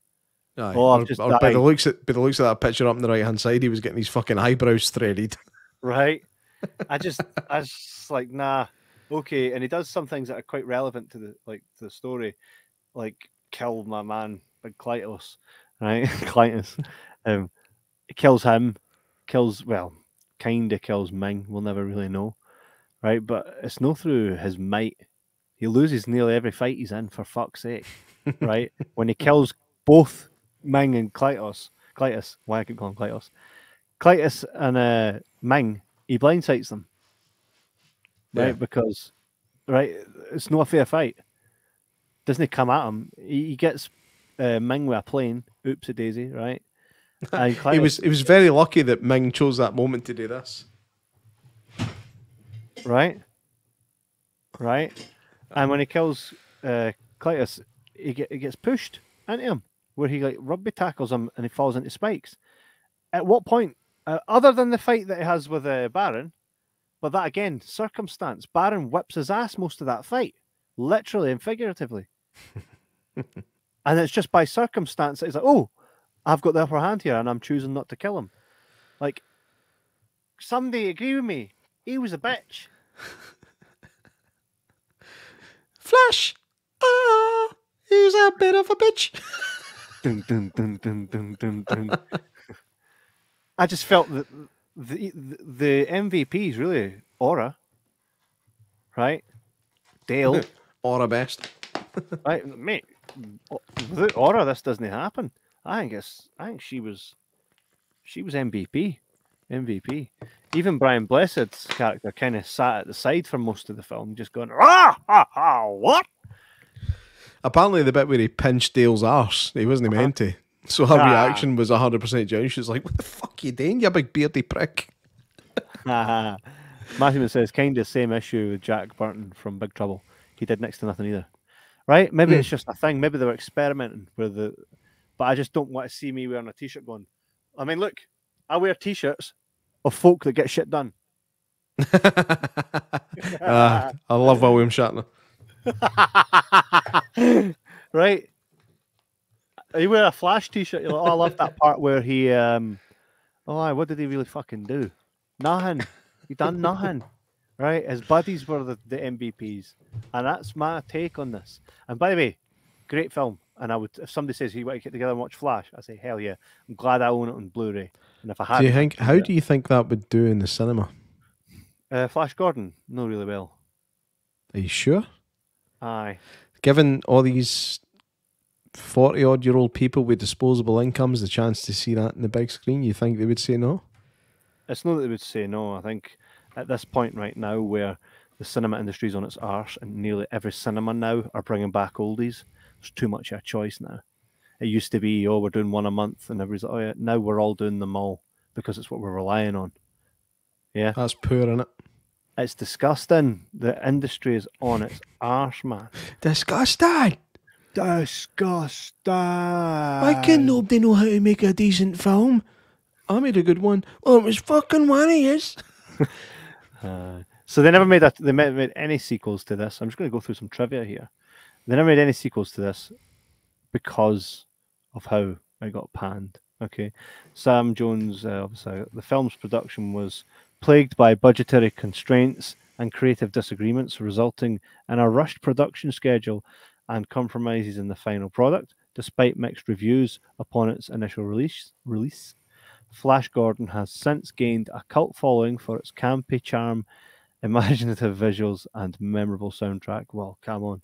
Flash Gordon remains a beloved classic that continues to entertain audiences with its adventurous spirit and infectious energy. Ted also was in Ted. In 2012 comedy film Ted includes a scene where the titular teddy bear and his friend John sing along to Queen's Flash theme, paying homage to the iconic soundtrack. Not only that, but Flash himself, Sam J. Jones, shows up and kind of acts like Flash. And what I think's good about that is it's like a gateway. It's a gateway for anybody that didn't really get Flash, didn't understand Flash, didn't know Flash, to go, what is this? And I'm going to go back and have a wee look, see what Flash is all about. And that's that. I'm always a big fan of that, where something like Stranger Things was really good for that.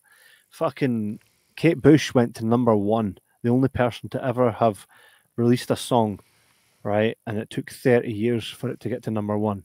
And she got to #1 after 30 years. I think the fact that Kate Bush went to #1 because it was featured in a show like Stranger Things, I think that is beautiful. I absolutely love that. I love that. The fact that it took that song and handed it to my kids. So my kids will now say to their kids, oh, I listened to that song when I was younger. Motherfucker, I listened to that song when I was younger. Yeah? I think that's a thing of beauty. And I think when other films do that, where they open the door to say, right, go back and cross generational appreciation. Yeah. And I think they should keep doing that if it's done well, you know? Definitely. The connection to Flash Gordon serials. The 1980 film pays homage to the original Flash Gordon serials by featuring actor Buster Crabbe, who portrayed Flash Gordon in the 1930s serials in a cameo role. Nice. Dino De Laurentiis' involvement in the 1980 film adaptation was produced by Italian filmmaker Dino De Laurentiis, known as his work in numerous cult classics and blockbuster films. No fucking way. So this is one of those great cult classics. Other cults, I mean, thank you. So everybody's top 5 favorite films, 2 or 3 at least of those are cult classics. The films that were not supposed to be as good as the films that the fans were like, motherfucker, you ain't going nowhere. Get over here. Like the original Mortal Kombat. Phenomenal. Horrendously phenomenal. So phenomenally horrendous. Really good. So the film obviously ends with the improvised, because they actually didn't know how to end the film. They genuinely like, right, what do we do now? So Sam J. Jones just looked up at the camera and went, yeah!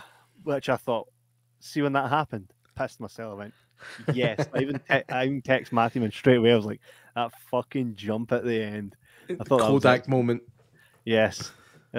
Such a cheesy jump. I've said this before, again, many times probably on this podcast, but I'll say it again now. I remember watching the Street Fighter movie with my dad when that came out. And right at the end, Bison's fortress is blowing up and all the heroes are gathering on the top of the hill. And my dad went, oh, here comes the fucking Kodak moment. And then they all go, yeah!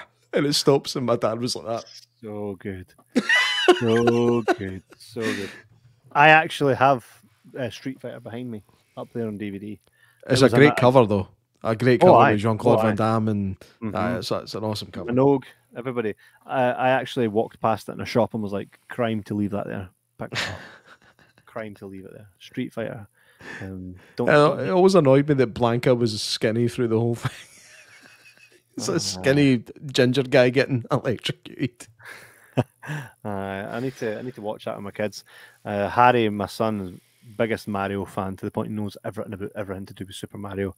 I put the Super Mario Brothers film on.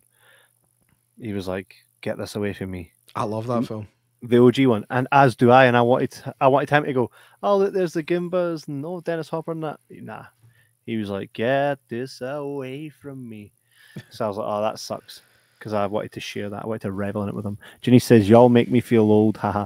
Sorry, Janice. Sorry, Janice. J Mack's closer to your age anyway, so he can. Thanks for that, relate. You're not that much older. I've been collecting quite We a were lot. born in different decades, mate. I know. And I was born near the start of the fucking previous one, so definitely a decent gap between us. Because that was the start of the one after. Yeah. Which is it's great though. It makes great for conversation. And what's funny though is you and I both love the same films, so it shows that magical era was It was over a span, I think, from the 80s to like 1995. So from 80 to 95, I think, was a magical period for TV series and film. I think like there's certain periods from the 70s to the 80s and the 80s to the 90s where if you don't know when the film was made, you would look at it and go, I think that's an 80s film, where it might have came out in 1990 or 1991. It was like they were transitioning through. Yep. Or you might see a film from 1981 and go, that looks like a 70s film. This film, made in 1980, is 100% 80s. There's nothing 70s about it. It's maybe the prime example of an 80s film when they first started. Yeah. And I think again it just adds to the charm of it. This has got an IMDb score of 6.5, which I think is pretty fair because it's not a great movie, but you're going to enjoy it. You're going to enjoy it. And you watched it for the first time all the way through yesterday, and you still enjoyed it. But like my mate Dave, who was on the comments earlier on, he would never watch this. Like he basically refuses to watch anything older than 1997. That's my wife, I know. Unless it's something like The Shawshank Redemption or Forrest Gump or Jurassic Park. Other than that, he'll not touch them. And it frustrates me a wee bit because there's gold in there. There's gold in them there hills. Mate, look at the films we get sent from Arrow or Studio Canal who have this film, Flash Gordon. Look at the films. Sometimes we get absolute bangers where I'm like, I'm so glad I was sent this because I would never have seen it otherwise. It just isn't something that showed up on my radar. There is gold if you go back the way. Absolute gold. And we always take the opportunity to go back as much as we can. We've got a review coming up of Kumite. Did you see that, J-Mac? The last Kumite, yes, I did. Right, it's a fucking martial arts film. I can't wait. When's the last time we watched a proper good martial arts film? And I'm not talking John Wick and all that. I'm talking when the word Kumite is in it, you're like, that's where we're at. I know where we're going. We're talking a bunch of warriors going to a far-off land to fight in a tournament to the death for a prize of basically fucking hee-haw. And then insert Bolo Young looking intimidating as fuck. Right? Brooke, don't hit back. Boards, don't hit back. Cannot wait, mate. So good, so good. Matthewman says here, Flash will always be my go-to movie. If you like Flash, give Buckaroo Banzai a go. Mate, it's on the list. I intend on visiting that one. Hey, Andy. I do intend on visiting Buckaroo Banzai because it's got Peter Weller in it. And that's basically it. Aye. The Oreo guy. So Robo wants an Oreo. So this concludes our Flash Gordon deep dive. J-Mac, are you glad we deep dove this? We deep dove did it. We deep dove did the Flash Gordon, and I was happy. I was happy to sit and watch it again, and I did watch a lot of it with a smile on my face. I didn't watch a lot of it going, oh my god, how did I enjoy this when I was a kid? No, it was proper good fun, and it is cheesy. The special effects are terrible. The acting is okay in places, pretty hokey at best for most of it. But it's class. It was Class fun. Gordon. Class Gordon. I really enjoyed it. I enjoyed doing the work for it. I enjoyed watching it. I enjoyed creating all this graphic and all that fun stuff. It's Hulk Hogan colours. Flash Gordon is Hulk Hogan colours. If you put Hulk Hogan in this film, hey, if Hulk Hogan played Flash Gordon, he's on the plane at the start with Dale. She's like, oh, tell me something to take my mind off it. He's like, it's perfectly normal, brother. Sometimes air rises above clouds, brother. As long as you got some antifreeze. Get Jesse Ventura to play Ming. Oh, Why not? I've been living in the Baja. cerveza. Mate, could you imagine? Could you imagine? The only thing is, though, Ventura hates Hulk Hogan for ratting on him for trying to unionize wrestling. And Hulk Hogan was like, if you unionize wrestling, they're all going to get paid the same as me. And I'm the highest earner here, and I'm no keen on that. Vince, Jesse Ventura's trying to unionize, and then Vince is like, you're sacked. And he's like, well, how did you know? He's like, Hulk Hogan told me. Hulk Hogan's like, it wasn't me, brother. And Ventura's like, he lied to my face. He's not a man. Big hoo-ha about it.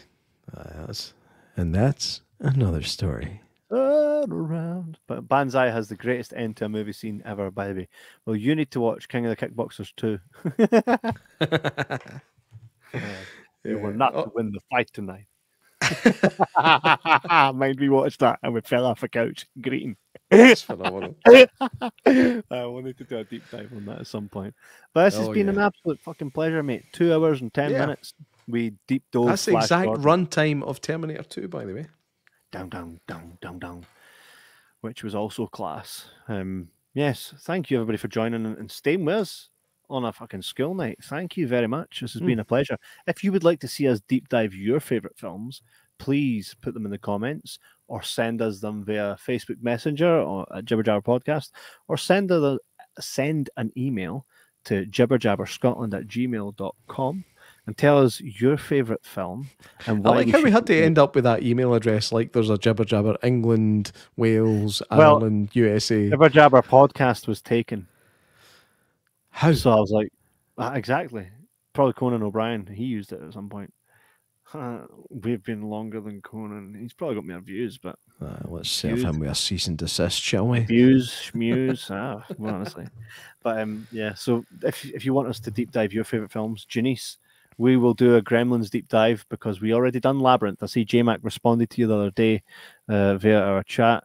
We already done a deep dive of Labyrinth, which was fucking excellent. So you can go back and watch that. By the way, go to our YouTube channel, go to our playlists. You can just scroll down, you'll see it. There's a big column that says deep dives and shows you all the deep dives we've ever done. Majority of them are video, but we also done deep dives before we were a video podcast, before we were a live podcast. So there are a few of them are only audio, but majority of them are video. And if you go back, you'll see that Labyrinth was one that we had to do because it's just a banger of a film. But we will do Gremlins because we've not got around to doing that yet. Hey, there's so much. This podcast could go on forever because there's so much we've still not done. We've done so much, but there's still so much we haven't done, and we will. And we look forward to you guys telling us what you want us to talk about, even if it's a film that we've not seen. Like, hit us up with it. Like, we love it.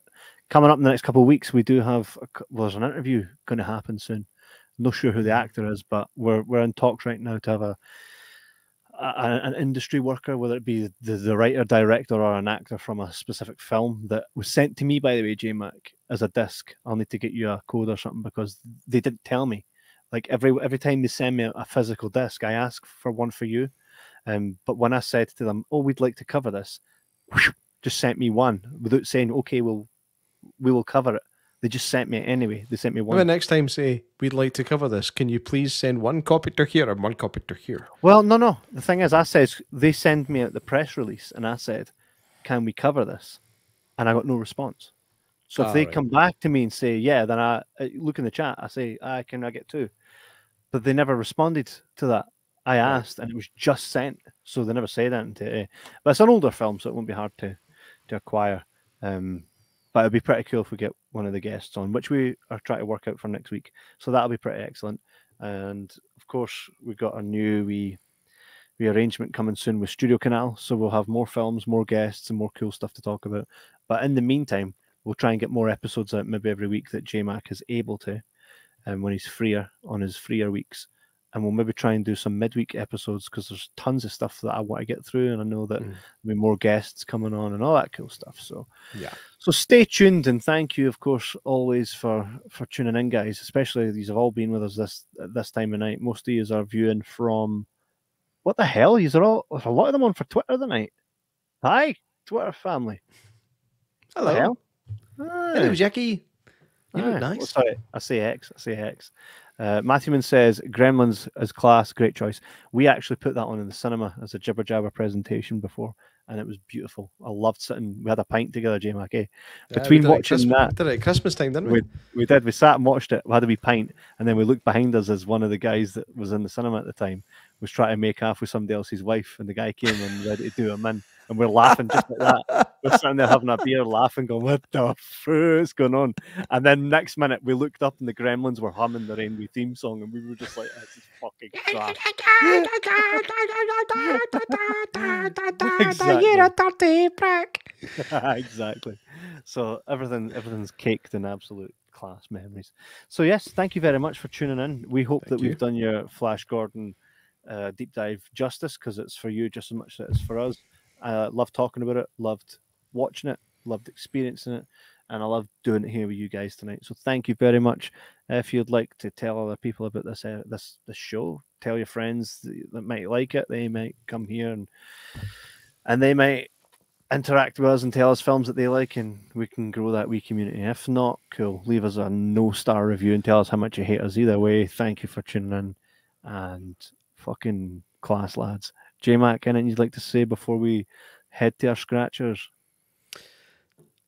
Gordon's alive. Thank you very much, folks, and Good we night. shall see you next Sunday at 9 p.m. Goodbye.